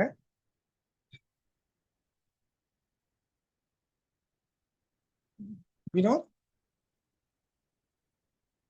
சரி சாமி, மியூட்ல இருந்து பாத்துங்க சாமி, பாத்துங்க சாமி. ஆமா. சோ இதெல்லாம் ஒரு இயக்கமா சுத்திக்கிட்டு இதுக்கு நடுவுல கடவுள் இருக்கான். நீ இந்த இயக்கத்துல இருந்து சுத்தி சுத்தி சுத்தி சுத்தி எங்க போகணும்னா ஈசன் கிட்ட போகணும். இதுல சுத்தும் போதெல்லாம் ஒரு ஒரு சுத்துக்கும் நீ உன்னை விடுவிச்சுக்கிட்டே வரணும் இந்த இயக்கத்துல இருந்து. அதுக்கு என்ன தேவைன்னா கவனம் தேவை. கவனமா இதை செஞ்சுட்டு அடுத்த நாள் இதே தவறை செய்யாம பாத்துக்கணும். ஒரு இயக்கத்துல நம்ம இயங்கிக்கிட்டு இருக்கோம். ஒரு ஒரு சுழற்சியிலும் நாம் விடுதலை அடைந்து முன்னேறி கடவுளை நோக்கி நெருங்கி போகணும். அப்போ இதுக்கு ஒரு ஆற்றல் வேணும் இல்லையா? இவன் தான் கடவுள், இந்த மாதிரி எல்லாம் சுத்திக்கிட்டு இருக்கு, இதுக்குள்ள இருந்து நான் விடுபட்டு போனோம்னா அதுக்கு ஒரு தன்மை வேணும் இல்லையா? அதுதான் கடவுள் தன்மை, அதுதான் அன்பு, அதுதான் இரக்கம், அந்த கருணை. இதனை அனுபவிக்க அனுபவிக்க இந்த சுயேட்சையிலிருந்து நம்ம விடுவிச்சு விடுவிச்சு அந்த மாறாமல் அப்படியே நிக்கிறார் ஈசன், அவரை போய் சென்றடைய வேண்டும். புரிஞ்சுதுங்களா வினோத்? புரிஞ்சுதுங்க சாமி, புரிஞ்சுதுங்க. நன்றி.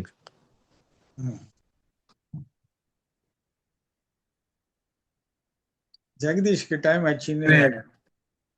ஆமா சாமி. ஆமா, புரியுது. வந்துச்சு. நன்றிங்க சொல்லுங்க ஜெகதீஷ், சொல்லுங்க. சுவாமி. இப்பொழுது என்னையே நான் பார்த்து கொண்டிருக்கின்றேன் என்ற உணர்வு சாமி. இது எல்லாருக்குமே இருக்கும் சாமி. ஏதோ ஒரு தருணத்துல அவங்களே அவங்க வந்துட்டு பாக்குற மாதிரி. அதுதான் வந்துட்டு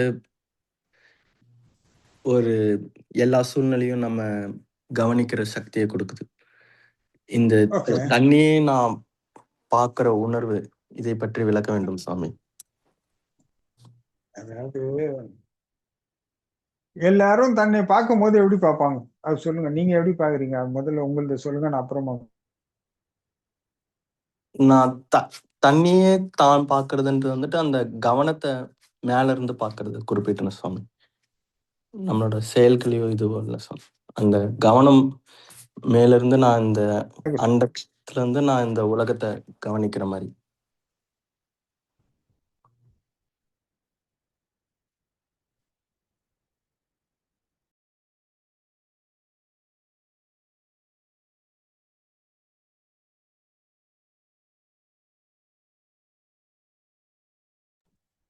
சாமி, உங்க வாய்ஸ் கேட்கலைங்க சாமி.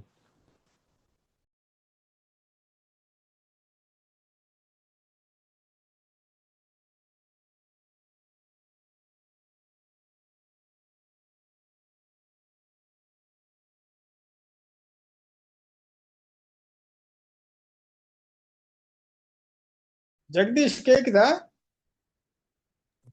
கேட்கின்ற சுவாமி. அதாவது நீங்க சரி, நானே கன்டினியூ பண்றேன், நீங்க அப்புறமா சொல்லுங்க. சரிங்க. எல்லாரும் தன்னை பார்க்கறது தான் பிரச்சனையே இல்லையா? யாரு தன்னை பார்க்கல? அம்மா சொல்றாங்க என் பிள்ளை என் பேச்சு கேள்வி. உள்ள சொல்றேன் எங்க அம்மாவுக்கு அறிவே இல்லை, கொஞ்சம் கூட புத்தியே இல்லை, நான் என்ன விரும்புறேன், நான் என்ன நினைக்கிறேன், நான் என்ன ஆசைப்படுறேன்னு புரியல. அவன் என்ன நினைக்கிறான் என்னை பத்தி? எனக்கு பசிக்குது, எனக்கு தூக்கம் வருது, இது ஏன் காரு, இது ஏன் சொத்து, இது ஏன் பணம். எல்லாரும் தன்னை பத்தி மட்டும்தான் சிந்திக்கிறாங்களே, தன்னை தான் கவனிக்கிறாங்க. எனக்கு தான் காதல் மலருது, நான் தான் அனுபவிக்கிறேன். சோ எல்லாரும் தன்னை பத்தி மட்டும்தான் சிந்திக்கிறாங்க, தன்னை மட்டும் தான் கவனிக்கிறாங்க. தனக்கு என்ன தேவைன்றதை பத்தி யோசிக்கிறது தானே எல்லாரோட வேலையா இருக்கு. ஆம் எனக்கு சுவாமி. பசிக்கு வேணும், சாப்பாடு வேணும், தூக்கம் வேணும், எல்லாரும் தன்னைத்தானே தான் பாத்துக்கிறாங்க. எனக்கு வேணுன்றத அம்மா கிட்ட கேக்குறாங்க, பொண்டாட்டி கிட்ட கேக்குறாங்க, பிள்ளைகிட்ட இது மாதிரி எந்த உறவு எங்க இருந்து எதை எடுக்கணும், எங்க இருந்து எதை கொடுக்கணும், இதெல்லாம் ஒரு வரையறைப்பு பட்டிருக்குது. அந்த வரையறைப்புக்குள்ள எல்லாரும் சுத்திக்கிட்டு இருக்காங்க. தன்னை தவிர்த்து சிந்திக்க வேண்டும் என்பதுதான் நமது நோக்கமே, இல்லையா? சோ எல்லாரும் தன்னைத்தான் கவனித்துக் கொண்டிருக்காங்க. இப்ப நம்ம கூட இன்னைக்கு சத்சங்கம் நடத்துறோம், வழிபாடு பண்றோம், இறைவன் புகழ் பாடுறோம், அவனுடைய தன்மைகளை பத்தி பேசுறோம், அவன் நமக்கு செய்யும் நன்மைகளை பத்தி பேசுறோம், அதனால் படைந்த பயனை பத்தி பேசுறோம். இதெல்லாம் எதுக்காக பேசுறோம்?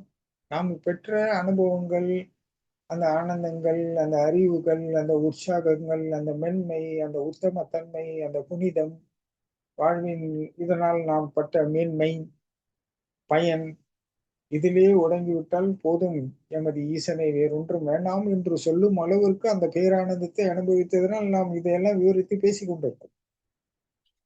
இங்க தன்னை தவிர்த்து சிந்திக்கிறோம் நம்ம, இல்லையா ஜெகதீஷ்? ஆம் நீங்க சுவாமி. நான் எல்லாம் விட்டுருந்தோம். மக்களோட பிரச்சனையே நான் என்பதுதான் எல்லாரோட பிரச்சனையுமே. அதுதான் மாயையும் கூட. எல்லாரும் தன்னைத்தான் கவனித்துக் கொண்டிருக்கிறார்கள். ஆனால் யாராவது தான் செய்யும் தவறை கவனிக்கின்றார்களா? தன் தேவைக்காகவோ, தன் சுகத்துக்காகவோ, தன் இதுக்காகவோ இந்த தர்மத்தையும் நீதியும் மீறாமல் இருக்க முடியுதா? முடியல. இதனுடைய தன்னை பார்ப்பதனால் ஏற்படும் தேவைகள் அதிகரிக்கின்றன, ஆசைகள் அதிகரிக்கின்றன. இப்படி ஒன்றொன்றாக மேல்பட்டு கொண்டு போய் கொண்டே இருக்குது. இதை கட்டுப்படுத்த திறனும் இல்லை, கட்டுப்படுத்தக்கூடிய வாய்ப்பும் இல்லை, வசதியும் இல்லை. ஏதோ வேகமா ஓடுது வண்டி, ஓடுறான், அங்க இங்க அலையறான், ஏதோ பண்ணிட்டு போறான். So, எல்லாரும் தன்னை கவனிக்கின்றார்கள். நீங்க என்ன சொல்ல வர்றீங்கன்னா, நான் என்னையே கவனிக்கின்றேன் அப்படின்னு சொல்ல வர்றீங்க, அதுதானே? ஆம் சுவாமி. அந்த உணர்வு எங்கிருந்து எழுகின்றது? உணர்வு எங்கிருந்து எழுகிறது என்றால் நம்ம எங்க போறது? உயிர்கிட்ட தான் போகணும். உயிர் இருந்தா தானே உணர்வு இருக்கும். ஸோ உயிர் இல்லாத தானே ஒன்னொன்றா தொடக்கிறது. ஹீரோவே ஹீரோ உயிர் தானே. புரிகின்றது. ஆம். இப்ப நம்ம வாழ்வியல் மர்மம், மனசு தெரியல, அறிவு தெரியல, அந்த உடல் இயக்கம் தெரியல, எதுவும் தெரியல. ஆனா யார் இருந்தா இதெல்லாம் தெரியும், யார் இருந்தா இல்லைன்னா தெரியாதுன்னா, உயிர் ஒருத்தர் இல்லைன்னா நம்ம ஒண்ணுமே இல்லை, பிணம். ஸோ இந்த நம்ம பாடிக்கு ஹீரோ யாருன்னா உயிர் தான். ஸோ இந்த உயிருக்கு தேவையானதெல்லாம் கொண்டு போய் சேர்க்கணும், இதுதான் நம்ம கடமை. இந்த பசி தூக்கம் எல்லாம் எதுக்குன்னா இந்த உயிருக்கு தேவை. உயிருக்கு பாதுகாப்பு தேவை. இந்த சுற்றுப்புற சூழல்ல இருந்து, இயற்கையில இருந்து எல்லாத்தையும் நம்ம பாதுகாத்துக் கொள்ள வேண்டிய அவசியம் நம்மளுக்கு இருக்கு. இல்லைன்னா உயிரை வெளியே வச்சுட்டு நீ வாழ்ந்துட்டு இந்த டைம் வந்தோடனே அது உன்னை விட்டு அது போயிடும் அப்படின்ற மாதிரி வச்சிருக்கலாமா? கடவுள் ஏன் உள்ளுக்குள்ள வச்சு அதுல இருந்து இவ்வளோ பில்டப் கொடுத்தாரு? உயிர் வந்து ஒரு பேஸ்மெண்ட்னா அதுக்கு மேல ஒரு பில்டிங்கை கட்டி கொடுத்தாரு. இந்த பில்டிங்கை கட்டிட்டு நல்லா சந்தோஷமா வாழுங்க அப்படின்னு சொன்னா நம்ம எங்க? நாமும் வாழாம நம்ம உயிரையும் வாழ விடாம நம்ம உயிருக்கு தேவை இன்பம் தெரிஞ்சும் ஆனா அந்த உயிரை துன்பப்படுத்துறத நம்மளோட வேலையா வச்சுக்கிறோம். அந்த உயிரும் பொத்து பொத்து பாயுது, எடுத்து எடுத்து சொல்லுது, டேய் இதெல்லாம் பண்ணாதங்கடா, பொறுமையா இருங்கடா, கடவுள் இருக்காண்டான்னு. அந்த உயிரை துன்புறுத்துவதில் அவங்களுக்கு ஒரு அடுத்தவங்க உயிரை துன்புறுத்துவதாக நினைச்சு தன் உயிரை துன்புறுத்திக் கொள்கின்றான். ஒருத்தன் கோபப்படுறான், ஆத்திரப்படுறான், திட்டுறான், சண்டை போடுறான். யாருக்கு கஷ்டம்? அவனையும் துன்புறுத்தி நீயும் துன்பப்பட்டு அவன் மறந்தா கூட நீ மறக்க முடியாது. இந்த மாதிரி நிறைய துன்பங்களை நீங்க உயிருக்கு அவன் கொடுத்துக்கிறான். நிறைய குடிக்கிறான், தீய பழக்க வழக்கங்கள், அதிகமாக உண்பது, இந்த உயிருக்கு எதெல்லாம் செய்யக்கூடாதோ பாதுகாப்பின்மையோ அது அத்தனையும் செய்யறான். முதல்ல ஆரோக்கியத்தையும் பாதுகாப்பையும் நம்ம வளர்த்துக்கணுன்றது யாருக்கும் உடன்பாடு இல்லை. நீங்க தன்னையே பார்க்கின்றேன் என்று சொல்லும் போது என்ன அர்த்தம்னா, இப்ப அந்த தன்னையே பார்ப்பது ஒரு வழிபாட்டு முறையாக நமக்குள்ள வச்சிருக்காங்க. நம்ம இந்து மதத்துல இருக்கு. நீங்க சிவாலயங்கள் போனீங்கன்னா நந்திக்கு முன்னாடி கண்ணாடின்னு ஒண்ணு இருக்கும். பாத்தீங்கன்னா சிவபெருமானும் தன்னையே பார்த்து கொண்டு இருப்பதாக தான் அதன் விளக்கம். இப்படிதான் நீ உனக்குள்ளதான் என்னை பார்க்கணுன்றது சிவபெருமான் அங்க தெளிவா சொல்றான். நானே என்ன அங்கதான்டா பாத்துக்கிறேன், எனக்குள்ளதான் பாக்குறேன். நான் சர்வ சதா காலமும் தியானம் செய்து கொண்டு இந்த உலக இயக்கத்தில் எதுவும் பங்கம் வந்து விடாமல் சீரும் சிறப்புமாக அமைத்து இயக்கத்தை சிறப்பாக வழிநடத்தி கொண்டிருக்கின்றேன். இந்த உலகை காக்கின்றேன். எல்லாம் செய்கிறேன். நீங்கள் எனது பக்தர்கள், சீடர்கள், யோகிகள், ஞானிகள், சித்தர்கள், மகான்கள் என்று ஏதோ ஒரு வழியின் வாயிலாக வந்ததனால் அவரவர்களுக்கு அதன் சிறப்பம்சத்தை கொடுத்து அனைவரும் ஈசனுக்கு தொண்டு செய்வதுதான் வேலை. அவர்கள் தொண்டு முழுமையானால் ஈசனுடைய இணைந்து விட்டு அந்த பணியை திரும்பவும் தொடர்வார். அந்த ஆற்றலை பெருகுகிறது. 1 100 ஆகிறது, 100 500 ஆகிறது, 500 1000 ஆகிறது, 1000 லட்சம் ஆகிறது. அந்த ஆற்றல் பெருக பெருக உலகத்தில் அமைதி, சமாதானம், ஒற்றுமை, நிதானம், இந்த கடவுள் இந்த உலகம் எது தேவையோ அதை கொடுக்கின்றது. ஆனால் தன்னையே பார்க்க வேண்டும் என்று சொல்வதன் நோக்கம் என்னன்னா, நான் என்னையே பார்க்கிறேன் அப்படின்னா அதை நீங்க எடுத்தவுடன் நேர்மறையெல்லாம் பண்ண முடியாது, சிரமம். நீங்க வள்ளலார் ஞான மார்க்கத்துல பாத்தீங்கன்னா கண்ணாடி வழிபாடுன்னு சொல்லிட்டு கண்ணாடி வச்சுட்டு அது முன்னாடி உட்காந்து கண் திறந்து உன்னையே பாருன்னு சொல்லுவாங்க. ஆனா அப்பதான் உனக்குள்ள இருக்கும் வன்மை எவ்வளவு இருக்குன்னு தெரியும். நிறைய பேருக்கு பாருங்க, கண்ணாடியில அவங்க முகத்தை பார்க்க அவங்க பயப்படுவாங்க. அவங்க டெய்லி தலை சீவாங்க, அழகு படுத்துவாங்க, அப்பெல்லாம் அவங்களுக்கு தெரியாது. ஆனால் சும்மா நீ ஒரு கண்ணாடியை கொடுத்து நீ மூஞ்ச பாருன்னு சொன்னீங்கன்னா தனியா வெறுமால பார்த்தா அவங்களுக்கு எல்லாம் பயம் வரும். அவங்க முகத்தை பார்த்தாங்க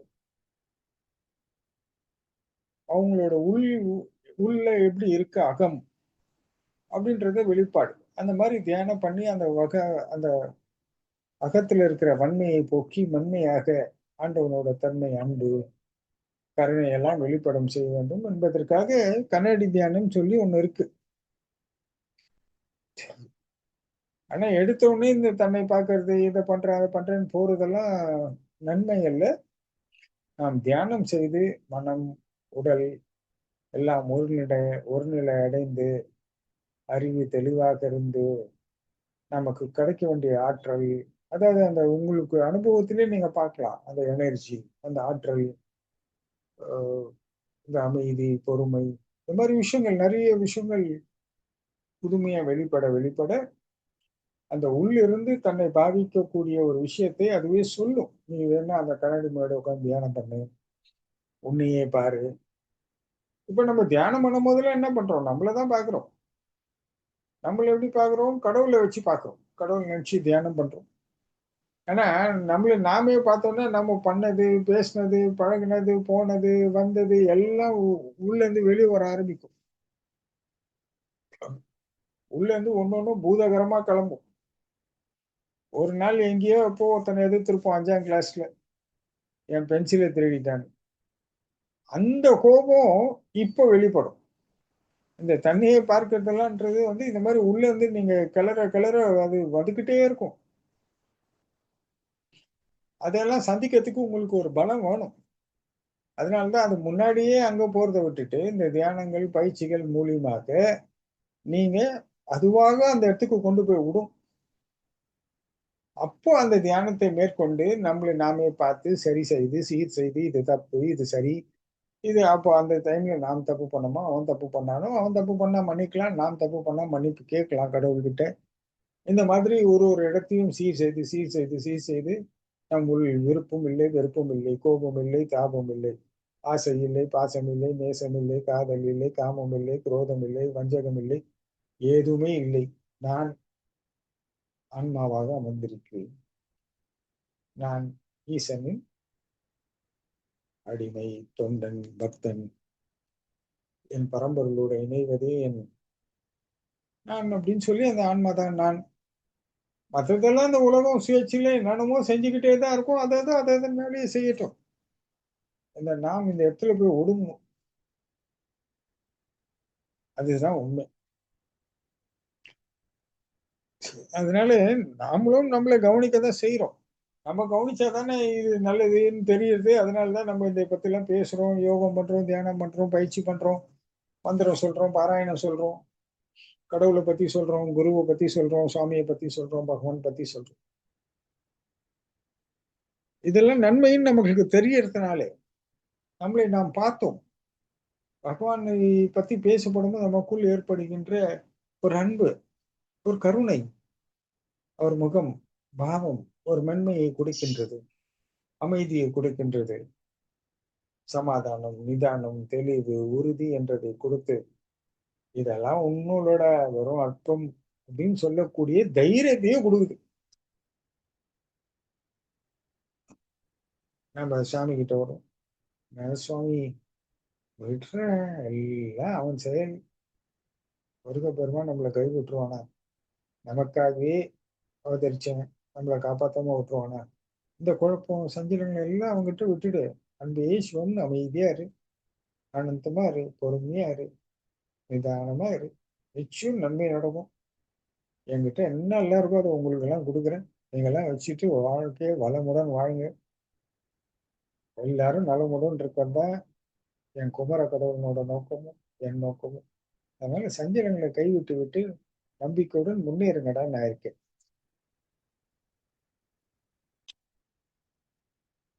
என்னை ஆதரித்து அருளிய பரம ரகசிய சக்தி என்னை நம்பியோரை ஆதரிக்காமல் நிற்குமோ ஐயம் வேண்டாம். எவ்வளவு தெளிவா சொல்றாங்க பாருங்க சுவாமி. இதைதான் நான் முன்னாடி கொஞ்சம் அப்படி வரிசைப்படுத்தி சொன்னேன்.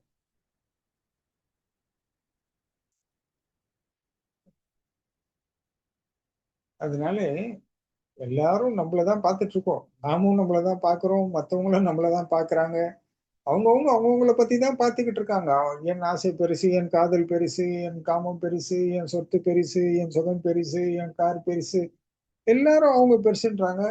நம்மலாம் எங்களுக்கு அமைதி முக்கியம், சமாதானம் முக்கியம். இதுவும் நாம நம்மளதான் பாத்துக்கிறோம்.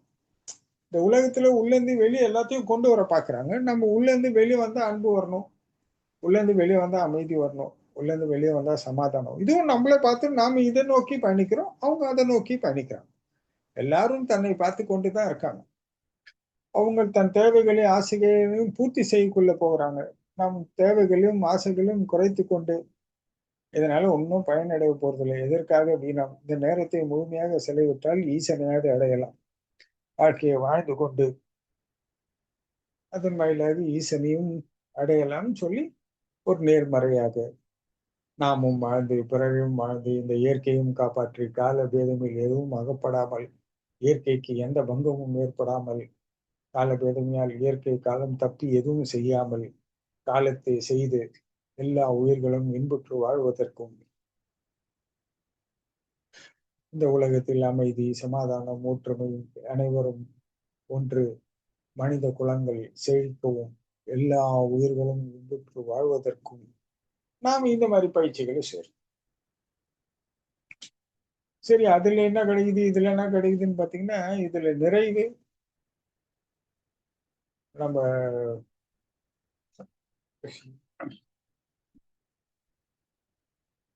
10 கோடி இல்ல, 100 கோடி இல்ல, லட்சம் கோடி இருந்தா கூட தன்னம்பிக்கை வர மாட்டேங்குது, பயம்தான் வருது. நம்ம ஒண்ணுமே இல்ல, ஒண்ணுமே செய்ய வேண்டாம், நம்ம சம்பாதிக்கிறதோ 10,000 தான், அப்படி இருந்தாலும் நம்மளுக்கு ஒரு தன்னம்பிக்கையோட நிக்கிறோம், தைரியமா நிக்கிறோம். ஆனா 10 கோடி வச்சுக்கிறவன் பயந்து பயந்து உட்காந்துட்டு இருக்கான். அவனுக்கு தன்னம்பிக்கை எங்க போய் தேடுவான்? காசு கொடுத்து வாங்க முடியுமா தன்னம்பிக்கைய? தைரியத்தை வாங்க முடியுமா? அன்பை வாங்க முடியுமா? பண்பை வாங்க முடியுமா? ஒழுக்கத்தை வாங்க முடியுமா? உனக்கு என்னெல்லாம் உனக்கு தேவை எதுவும் வாங்க முடியாது. முதல்ல யாருக்காவது தனக்காக ஒரு நேரத்தை ஒதுக்க முடியுதான்னு பாருங்க. என்கிட்ட எல்லாரும் கேக்குறாங்க, நீங்க காலையில சாயந்தரம் வழிபாடு பண்ணுங்க அப்படின்னு நான் சொன்னேன். சுவாமி, காலையில எனக்கு கொஞ்சம் சொல்லணுமோ, ஒரு 10 மணிக்கு மேல 11 மணிக்குள்ள பண்ணலாமா? மாலையில பண்ணுங்கன்னா எத்தனை மணிக்குள்ள பண்ணோம், இது இங்கதான் பண்ணுமா அங்கதான் பண்ணுமா, அப்படி 1008 கேள்விகள் எழுது. ஏன்னா அவங்களுக்கான அவங்க நேரத்தை ஒதுக்க அவங்க தயாரா இல்லை. அவங்க வெளியே போய் ஏதாவது கிடைக்குமா தேடினா இதை வச்சு நம்ம அடைஞ்சிடலாமா நினைக்கிறாங்க. வெளியே தேடினா என்ன கிடைக்கும்? ஒன்றும் கிடைக்காது. சுகம் கிடைக்கும், சுகம் கிடைச்ச உடனே துக்கம் கிடைக்கும். இன்பம் கிடைக்கும், இன்பம் கிடைச்ச உடனே துன்பம் கிடைக்கும். வரவு வரும், செலவும் வரும். பெருமை வரும், சிறுமையும் வரும். அப்புறம் இழப்பும் வரும், வரவும் வரும். எல்லாம் வரும் போவும், வரும் போவும், வரும் போவும். எதுவுமே நிலைக்காது. வெளியே தேடினேன். ஆனா எல்லாரும் என்ன சொல்றாங்க, வெளியே தேடுறது சுலபம், நான் போய் சும்மா தேடிக்கிறேன்.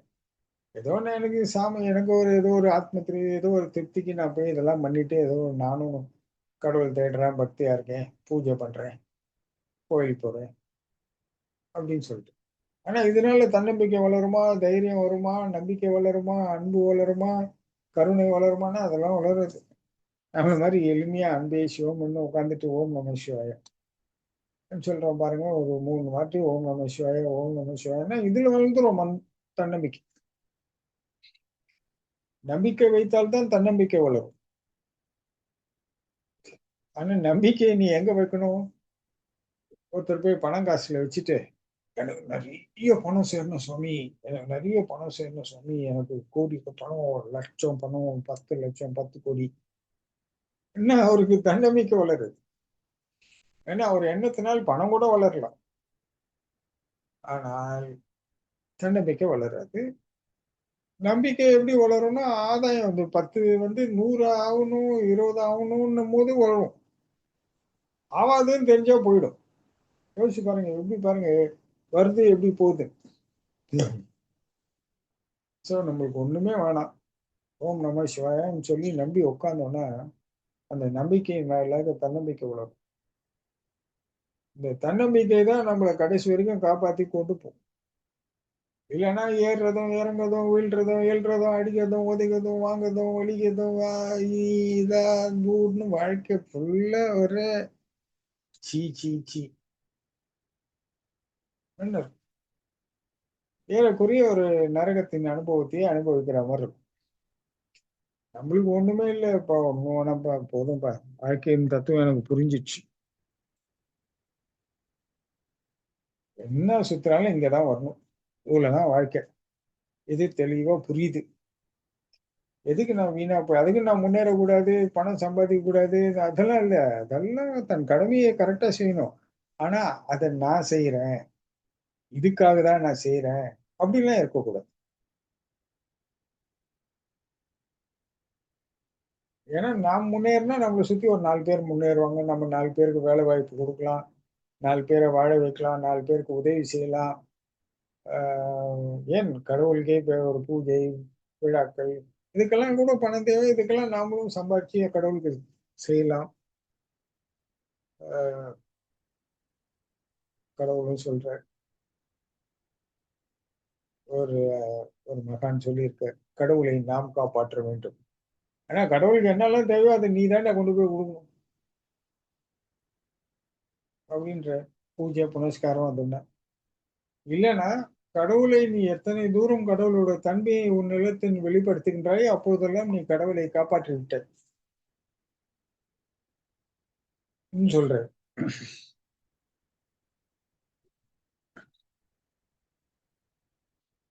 அதனால எல்லாரும் தன்னை கவனிக்கின்றார்கள், ஆனால் கவனிக்கின்ற நோக்கம் என்ன என்பது முக்கியம்.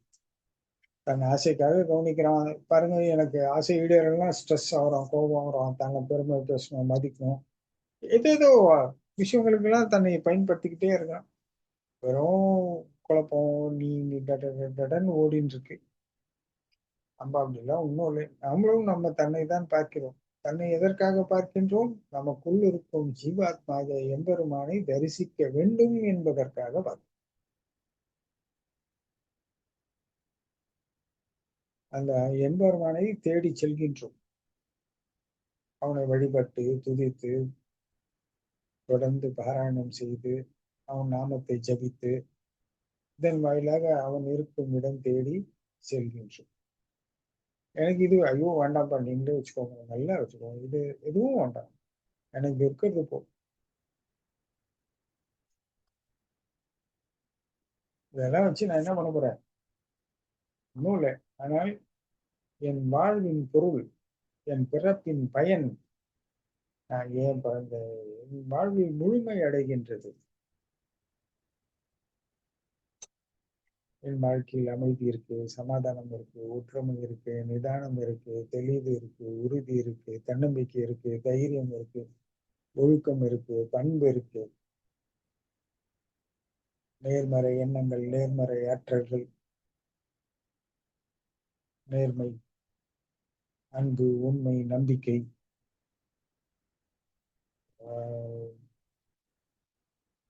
உத்தமன், உத்தமனில் உத்தமன், புனிதன் என்ற உலகத்தில் யாரும் அறிய முடியாத ஒரு அருட்பெரும் ஆற்றல்கள் இவை.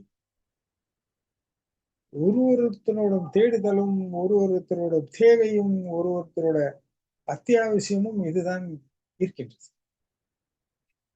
அனைவரும் தன்னை கட்டுப்படுத்திக் கொள்ளவே முடியாத நிலையில் வாழ்க்கையின் பயணம். நாமளோ அனைத்தும் கட்டுப்படுத்தும் திறனை கற்றுக்கொண்டு அமைதியாக அனைத்தையும் கட்டுப்படுத்த முடியும்.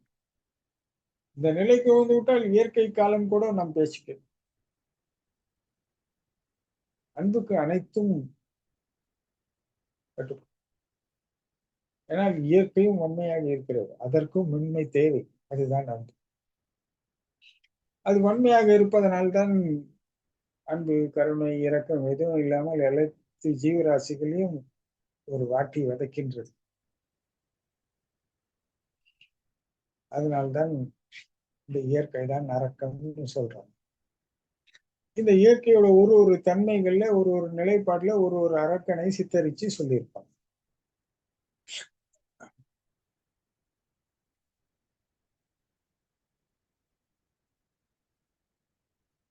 அதனால நாம இதெல்லாம் இழந்துட்டோம்னு சொன்னா நம்மளாம் ஒன்றும் அப்படியே காட்டுல போய், மேட்டுல போய், இதுல போய், அதுல போய் உட்காந்துட்டு நான் குடும்பஸ்தனா இருக்கக்கூடாது, நான் வந்து சாமியாரா இருக்கணும், நான் வந்து கல்யாணம் பண்ணிக்கூடாது, குலவெட்டி கட்டக்கூடாது, நான் வேலை வெட்டி போகக்கூடாது, எல்லாம் கிடையாது. எல்லாம் சரி, அதை எதுன்னு வேலையை அது எது செய்து நான் சிவனை தேடி செல்கின்றேன்.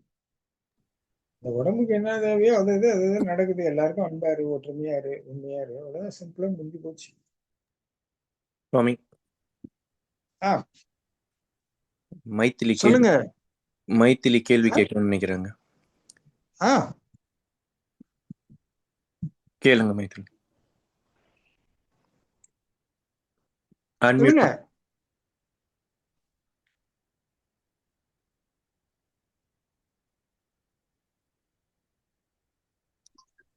Good evening. Good evening. சொல்லுங்க. இல்ல எனக்கு என் ஃப்ரெண்ட் ஒருத்தர் கேட்க சொன்னாங்க. அவங்க என்ன சொன்னாங்கன்னா, நான் உண்மையா இருக்கேன், எல்லாம் பண்றேன், ஆனா என்னை எல்லாரும் ஏமாத்திட்டே இருக்காங்க, ஏன் அப்படின்னு கேட்டாங்க. அதாவது நான் போய் புரியல, கொஞ்சம் தெளிவா சொல்லுங்க. நான் உண்மையா இருக்கேன், ஆனா என் கணவர்ல இருந்து எல்லாரும் ஏமாத்துறாங்க, ஏன் அப்படி ஏமாத்துறாங்கன்னு கேக்குறாங்க. அதாவது நாம் உண்மையா இருந்தா அனைவரும் உண்மையா இருக்கணும்ன்றது ஒரு சட்டமோ நீதியோ கிடையாது. அதாவது அவரவர்கள் நம் தன்மையை நாம் தான் காப்பாற்ற வேண்டும். நான் உண்மையா இருந்தா எதிராளியும் உண்மையா இருக்க வேண்டும் என்பதற்காக நீங்க உண்மையா இருந்தீங்கன்னா அது உண்மையா இருப்பதுன்னு ஆகாது. அதாவது தனக்கு ஒரு பயன் இருக்கு, அதனால நான் உண்மையா இருக்கேன். அதாவது எதிராளி உண்மையா இருக்கணும்ன்றதுக்காக நான் உண்மையா இருக்கேன், அப்படி இருக்கக்கூடாது. அவரவர்கள் எல்லாரும் ஒரே மாதிரி இருக்க இயலாது.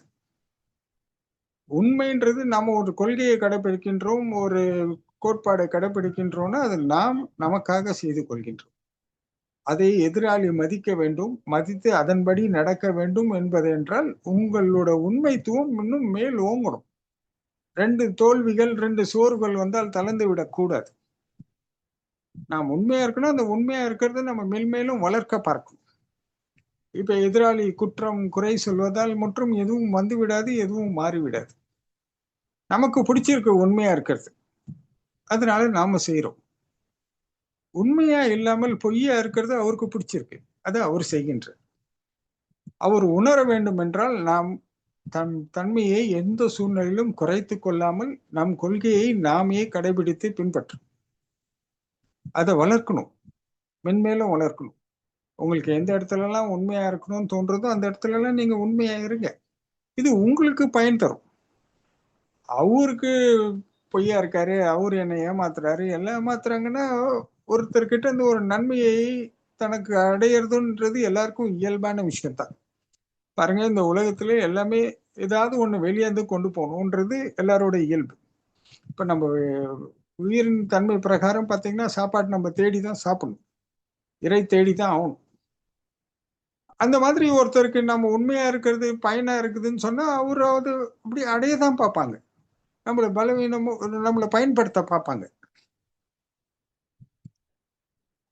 அதற்காக நம்ம நம்ம கிட்ட இருக்கிற உண்மைத்துவத்தை குறைப்பதோ எல்லாம் கூடாது. நாம் உண்மையா இருக்கோம், நமக்கு நிறைவா இருக்கு, நாம நிம்மதியா இருக்கும்.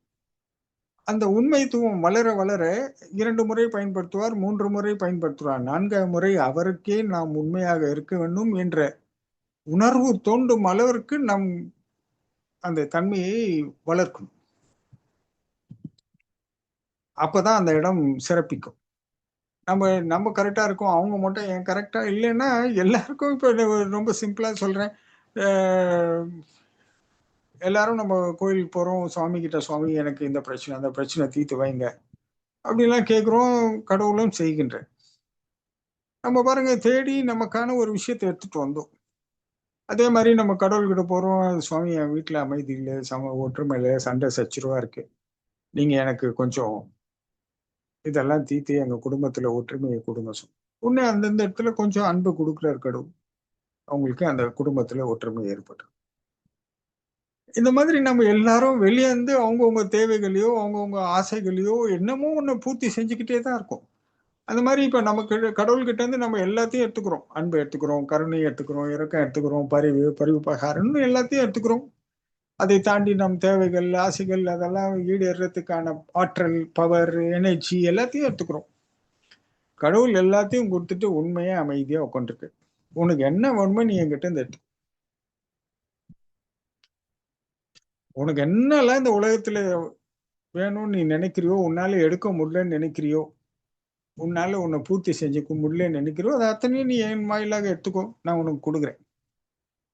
அதே மாதிரிதான் எல்லாரும் உலகத்துல பயன்படுத்த தான் சொல்லி கொடுத்துருக்காங்களே தவிர பின்பற்ற சொல்லி கொடுக்கல.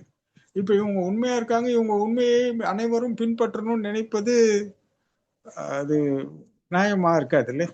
சோ கடவுள் சொல்லதான் முடியும், அதை ஏற்று நடப்பதும் நடக்காததும் பக்தனோட கையில தான் இருக்கு.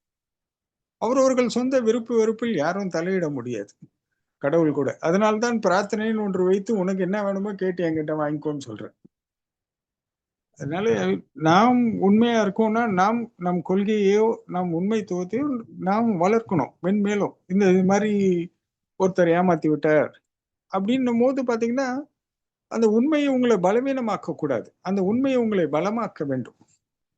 அந்த பலமாக்குற அளவுக்கு நீங்க உங்க உண்மைத்துவத்துக்கு முக்கியத்துவம் கொடுத்து அதை வளருங்க. இந்த மாதிரி சின்ன சின்ன தோல்விகளாலோ சில ஏமாற்றங்களாலோ அந்த தன்மையை கைவிடாதீர்கள். அடுத்த முறை நாம் இதை நீங்கள் உறுதியாக அந்த பலம் ஆகிவிட்டால் அந்த உண்மை உங்களுக்கு பார்ப்பவர்களும் உங்ககிட்ட உண்மையாக இருக்கணும்னு நினைப்பாங்க. ஏன்னா அந்த எனர்ஜி தான் ஆப்போசிட் பர்சனுக்கும் போகும், எதிராளிக்கும் அதே தான் தோணும். நாம் உண்மையா இருக்கோம், அவங்களும் உண்மையா இருக்கும். அந்த அளவுக்கு உங்கள் அந்த உண்மையின் ஆற்றலோ சக்தியோ பெருகணும், அதை மென்மேலும் வளர்க்க சொல்லுங்க, அதுதான் சரி. தேங்க்யூ சுவாமிஜி. Okay, thanks. சொல்லுங்க ஜெகதீஷ். நன்றி சுவாமி. சுவாமி, இந்த உலகத்தில் பல்வேறு உயிர்கள் இருக்கின்றன சுவாமி. செடி, கொடி, நிலம் என்று ஒரு உயிரும் இருக்கின்றது. இப்பொழுது இந்த உயிர் எப்படி ஜனிக்கின்றது, வளர்கின்றது, இது எல்லாமே ஒரு மர்மமாக தான் சுவாமி இருக்கின்றது. இப்போது ஒரு சின்ன விதை, அது இவ்வளவு சின்னதா தான் இருக்கு.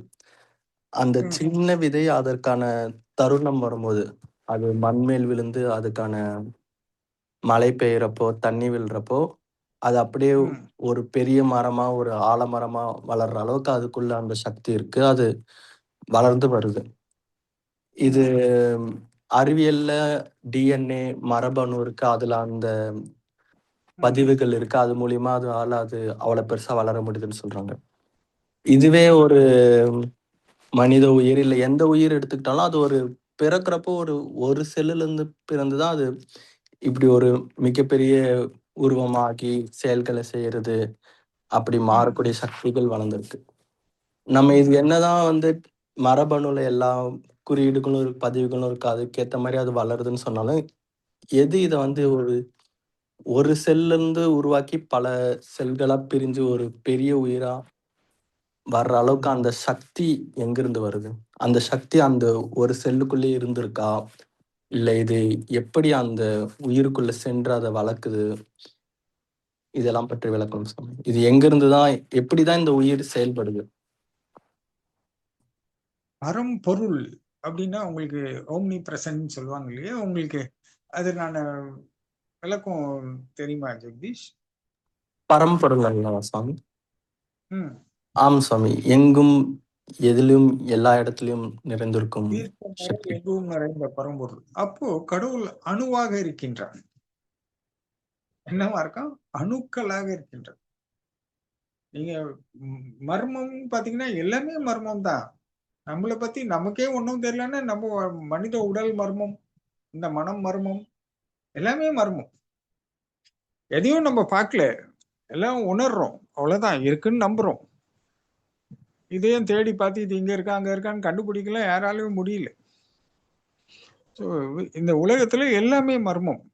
அப்படி பார்த்தா கடவுளை நம்ம மிகைப்படுத்தினா அப்படியே பிரம்மாண்டமாக அண்டம் அப்படின்னு பிரிக்கிறோம். அண்டம் தான் ஆண்டவன் சொல்றோம். நம்ம சுவாமி கூட சண்முக கோஷத்துல முதல் பாட்டிலே சொல்றாங்க, அண்டமாய் அவனியாகி அரியோனா பொருளதாகி தொண்டர்கள் குருவுமாகி துகளறு தெய்வமாகி என் திசை போற்ற நின்ற தின்திரள் சரவணத்தான் தினமும் என் சிரசை காக்கு. அண்டம் தான் ஆண்டவன் சொல்லி அப்படி ஒரு சுவாமி சொல்றாங்க. அது அண்டம் தான் அவ்வளவு பெருசு, இதுதான் ஆண்டவன் சொல்றாங்க, இதுதான் அனைவரும் நம்புறோம், இதுதான் உண்மைன்னு ஒத்துக்கிட்டோம். அதுக்கு நிறைய ஆதாரங்கள் நிறைய இருக்கு. ஏன்னா இந்த உலகத்துல நிகழ்கின்ற ஒரு சிறு மாற்றங்களும் எங்கிருந்து நிகழ்துன்னா அண்டத்துல தான் நிகழுது அப்படின் போது அந்த நிகழ்வுகளை கடவுள் நிகழ்த்துகிறான் அப்படின்னு சொல்லி நம்பி நம்மளும் எல்லாம் பின்பற்றுகின்றோம். ஆனால் அதே கடவுள் ஒரு சின்ன அணுக்களாகவும் சுருங்கிட்டான். இப்படி இவ்வளோ பெருசா பிரம்மாண்டமா அளவிட முடியாத அளவிற்கு இந்த பஞ்சபூதங்கள்னு சொல்றோம், இந்த 5 எலிமெண்ட்ஸ்ங்கிறது அளவிட முடியாத, இதன் அகலம் நிகழம் எதுவும் அளவிட முடியாததுனால அதை பூதம்னு சொல்றோம், மிகவும் பெரிது என்றதுனால. ஆனால் இத்தனை பெரிய விஷயத்தை இயக்குகிறவன் யாருன்னு பாத்தீங்கன்னா ஒரு அணுவாதி இயக்கம்.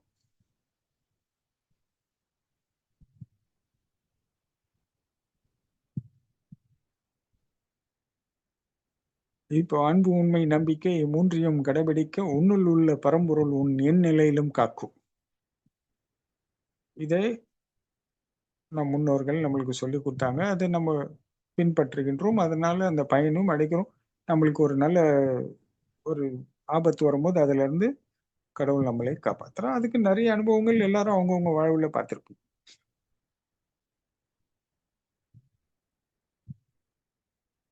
இந்த அணுக்கள் எல்லாம் எப்படி இருக்கு, எங்க இருக்குன்னு பாத்தீங்கன்னா பரம்பொருள் எல்லா உயிர்கள்லயும் இருக்கிறான். அதனால தானே எல்லா உயிர்களும் இன்புற்று வாழ்கன்னு நம்ம சொல்றோம்.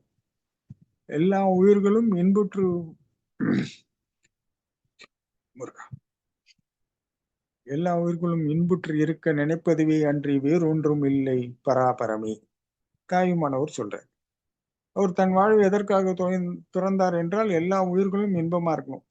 இந்த எல்லா உயிர்களும் இன்பமா இருந்துச்சுன்னு சொன்னா இந்த உலகத்திலே வன்மை என்பது இருக்காது, எல்லா இடத்திலும் மென்மை மட்டுமே நிறைந்திருக்கும். என் ஈசன் அருள்தான் உலகம் முழுக்க நிறைந்திருக்கும்.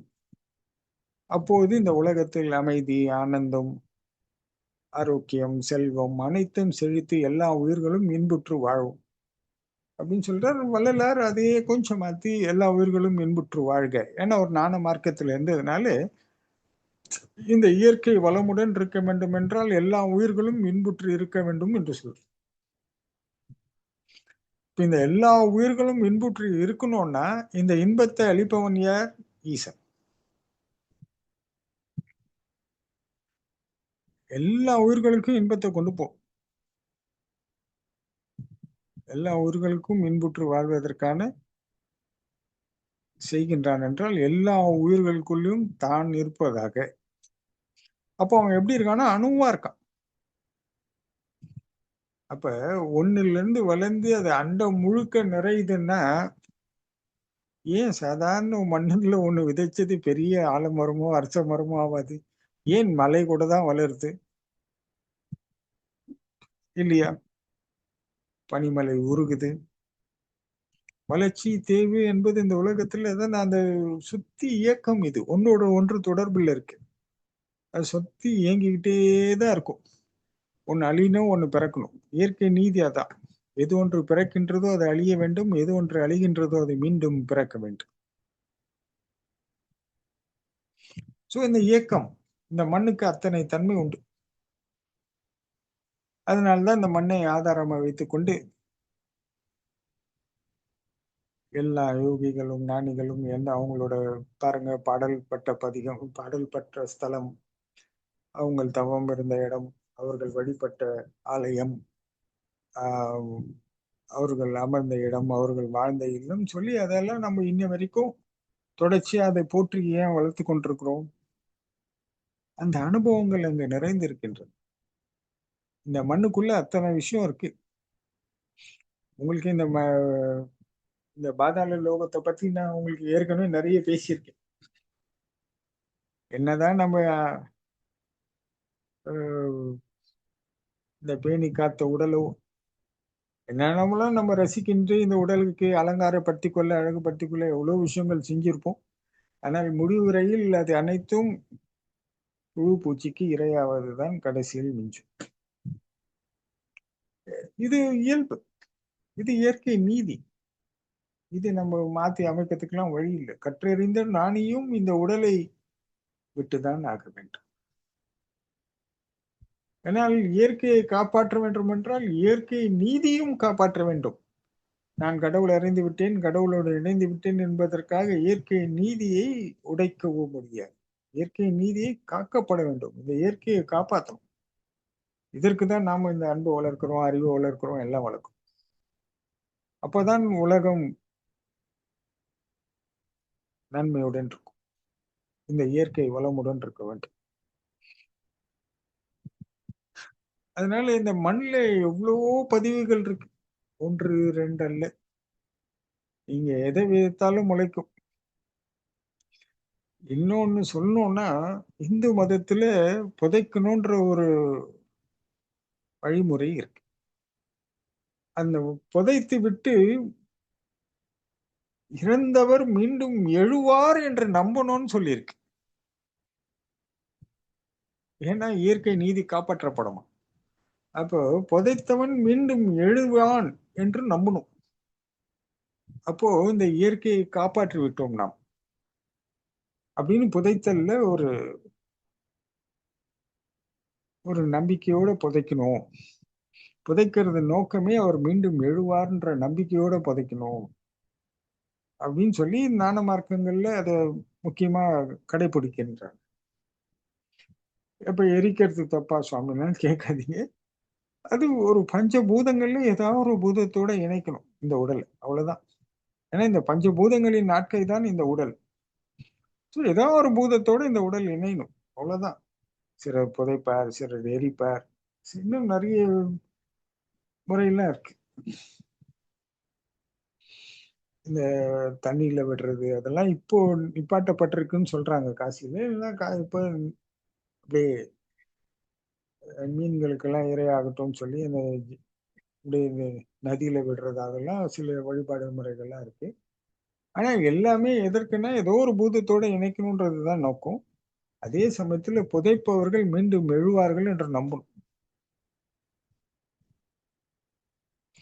ஏன்டான்னு கேட்டீங்கன்னா, அப்ப இயற்கை நீதி. எது ஒன்று அழிகின்றதோ அதை மீண்டும் பிறக்க வேண்டும், எது ஒன்று பிறக்கின்றதோ அது அழிய வேண்டும். இது நீதி. இத நீதியை காப்பாற்றினா இயற்கை வளமுடன் இருக்கும் அப்படின்றதுக்காக.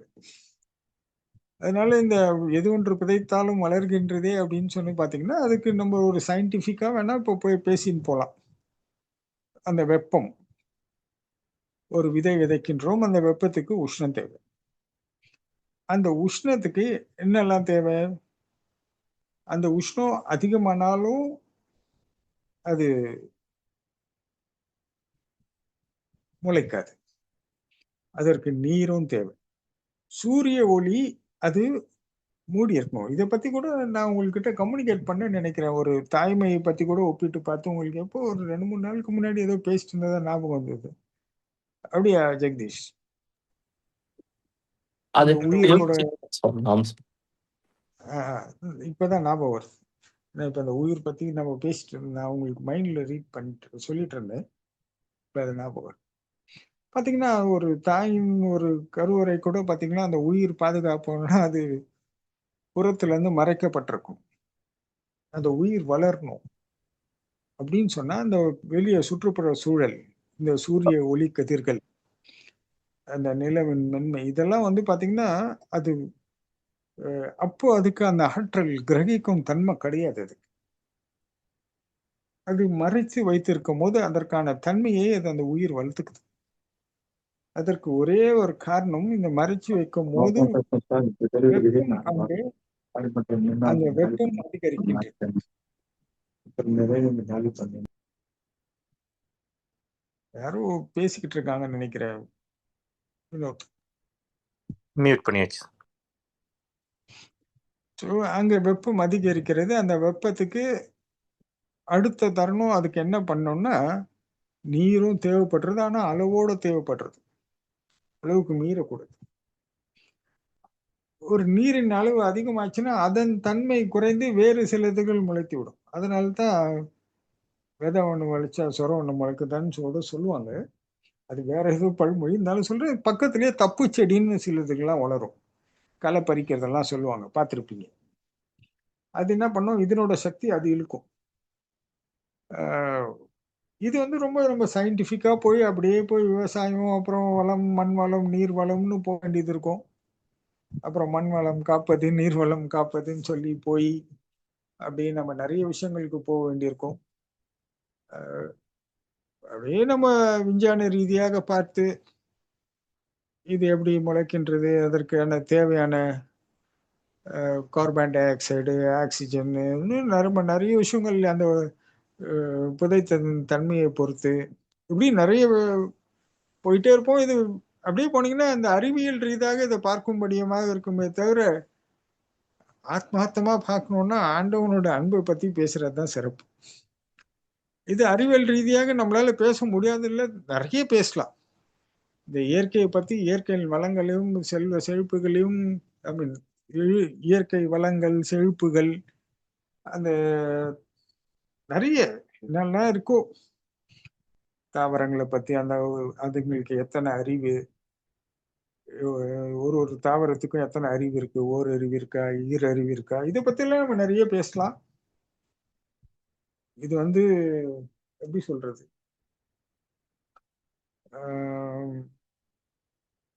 ஒரு ஒரு மண்ணுக்கு ஒரு ஒரு தன்மை இருக்கும். அந்த தன்மையை கூட நம்ம பாத்தீங்கன்னா மண் தன்மைகளை நம்ம வரையறைச்சிருக்கோம். வரையறுத்து நிறைய விஷயங்கள் சொல்லப்பட்டிருக்கோம். இது அப்படியே போனீங்கன்னா நம்ம அறிவியல் ரீதியாக பேசுற மாதிரி தான் இருக்குமே தவிர கடவுளை சார்ந்து பேச முடியுமான்னு தெரியல. உங்களுக்கு என்ன தோணுது ஜெகதீஷ்? இது அப்படியே பின்தொடரணுமா இல்ல நன்றி சாமி. போதும்? இல்லை சாமி, இந்த கேள்வி வந்து அந்த ஒரு விதைக்குள்ள உயிர் சக்தி ஒளிஞ்சிருக்கு.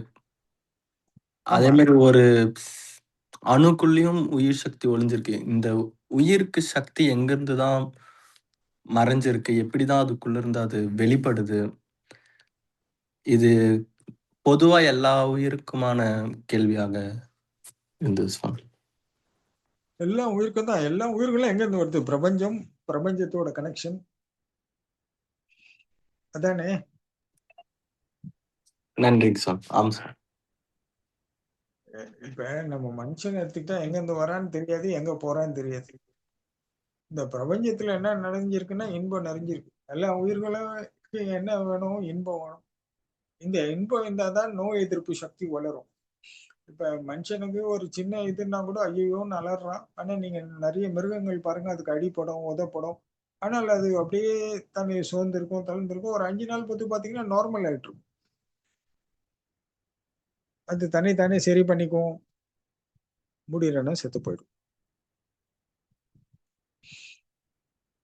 ஆனா நம்ம தான் ஐயோ அப்படி எல்லாம் கத்தின்னு இருப்போம். அதெல்லாம் இல்லை. நமக்கும் அந்த ஆற்றல் இருக்கு.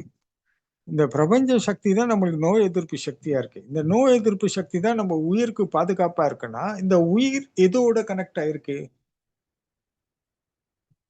பிரபஞ்சத்தோட கனெக்ட் ஆயிருக்குன்னு ரொம்ப தெளிவா தெரியுது இல்லையா?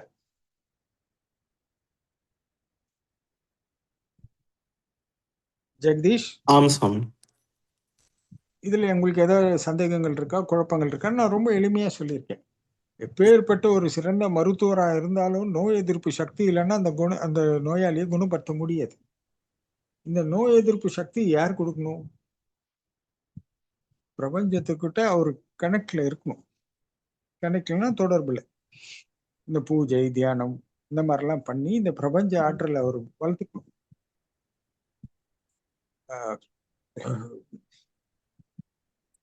ஒரு இந்த விதையாக நோய் இருந்தாலும் அது பிரபஞ்சத்தோட இணைப்பில் தான் இருக்கின்றது என்று ஆமா, குறிப்பிட்டிருக்கீங்க. அனைத்தும் உலகத்துல இருக்கிற அனைத்து இயக்கங்களும் சொல்றேன், அனைத்து உயிரினங்களும் அனைத்திலும். ஸோ ரொம்ப எளிமையா சொல்லணும்னா நம்ம அண்ணாமலையாரோட இதுவே எடுத்துக்கலாம், கதை புராணமே. அடிமுடி காணாத அண்ணாமலை. அவருக்கு முடிவுன்னு யாரும் பார்க்க முடியல, அடியும் போய் பார்க்க முடியல. நீ பாதாள லோகத்துல உள்ள போ இன்னும் பல உயிர்கள் வாழ்ந்துகிட்டு தான் இருக்கு. இன்னும் சொல்ல போனா இதுக்கு கீழே ஒரு லோகம் இருக்கு, அது பெரிய இது அப்படின்லாம் சொல்றாங்க. அதை பத்தி நானும் இன்னும் தேடி போல. ஒரு முறை போனேன், ஓரளவுக்கு உங்களுக்கு சொன்னேன் போயிட்டு வந்து. அதுக்கப்புறம் திரும்ப அதை பத்தி ஆராயக்கூடிய வாய்ப்புகள் இல்லை. அடுத்த முறை நான் உங்களுக்கு ஞாபகம் இருக்கான்னு தெரியல, நம்ம ஒரு முறை ஒரு 2-3 வாரம் அதை பத்தி பேசணும்னு நினைக்கிறேன் ஜெகதீஷ். ஆமா சாமி. ஆமா, அதுக்கப்புறம் அதற்கான சூழல் இல்லை, நம்மளால போக முடியல. அதனால இது அறிவியல் ரீதியாக என்ன அறிந்தீர்களோ இதை கடவுள் ரீதியாக நம்ம அறியணும்னு சொன்னா அதுவும் பேசலாம். நம்மளால பேசுறதுக்கெல்லாம் இல்லாமல் இல்லை, அதை பத்தியும் நம்ம நல்ல பேசி அலசி ஆராய்ந்து அதன் உண்மையை நம்ம சுலபமா எடுத்துடலாம். அதெல்லாம் ஒன்றும் இல்லை. ஆனா அது ரொம்ப சுலபமா புரியுது. ஏன் திரும்பவும் அது உள்ள போய் ஆராயணும், இங்க கடவுள் எப்ப இணைகின்றாருன்னு அப்படி பார்க்கும்போது இந்த பிரபஞ்சம்னு ஒண்ணு வந்தாவே அங்க கடவுள் இணைஞ்சிட்டான்றது ஆயிடுது இல்லை. அதனால சொன்னேன். புரிகின்றது சாமி. நன்றி. சரி சரி. அப்புறம் ஜெகதீஷ் சொல்லுங்க. சாமி நம்ம நேரத்துக்கு வந்திருக்கோம். அப்படியா? சரி சரி. வினோத், உங்களுக்கு? வேற எதுவும் இல்லைங்க சாமி. நன்றி. சரி, அப்ப நிறைவு செய்யலாமா? நிறைய சொல்லுங்க சார். ஏன்னா இதுக்கு மேல போட்டா யாரும் தாங்க மாட்டாங்க. ஐயோ ஏற்கனவே 2 மணி நேரம் ஆயிடுச்சு. சிரமம் தான். இந்த 2 மணி நேரம் இணைப்புல இருக்கிறதே ரொம்ப கஷ்டம்தான். பரவாயில்ல. ம். இல்ல சாமி, எங்களுக்கெல்லாம் ஓகே, புரிகின்றது. நிறைவு செய்யலாமா ஜெகதீஷ்? நிறைவு செய்யலாம் சார். மிக்க நன்றி. ஓகே, நண்பர்கள் அனைவருக்கும் வணக்கம். நன்றி, வாழ்த்துக்கள்.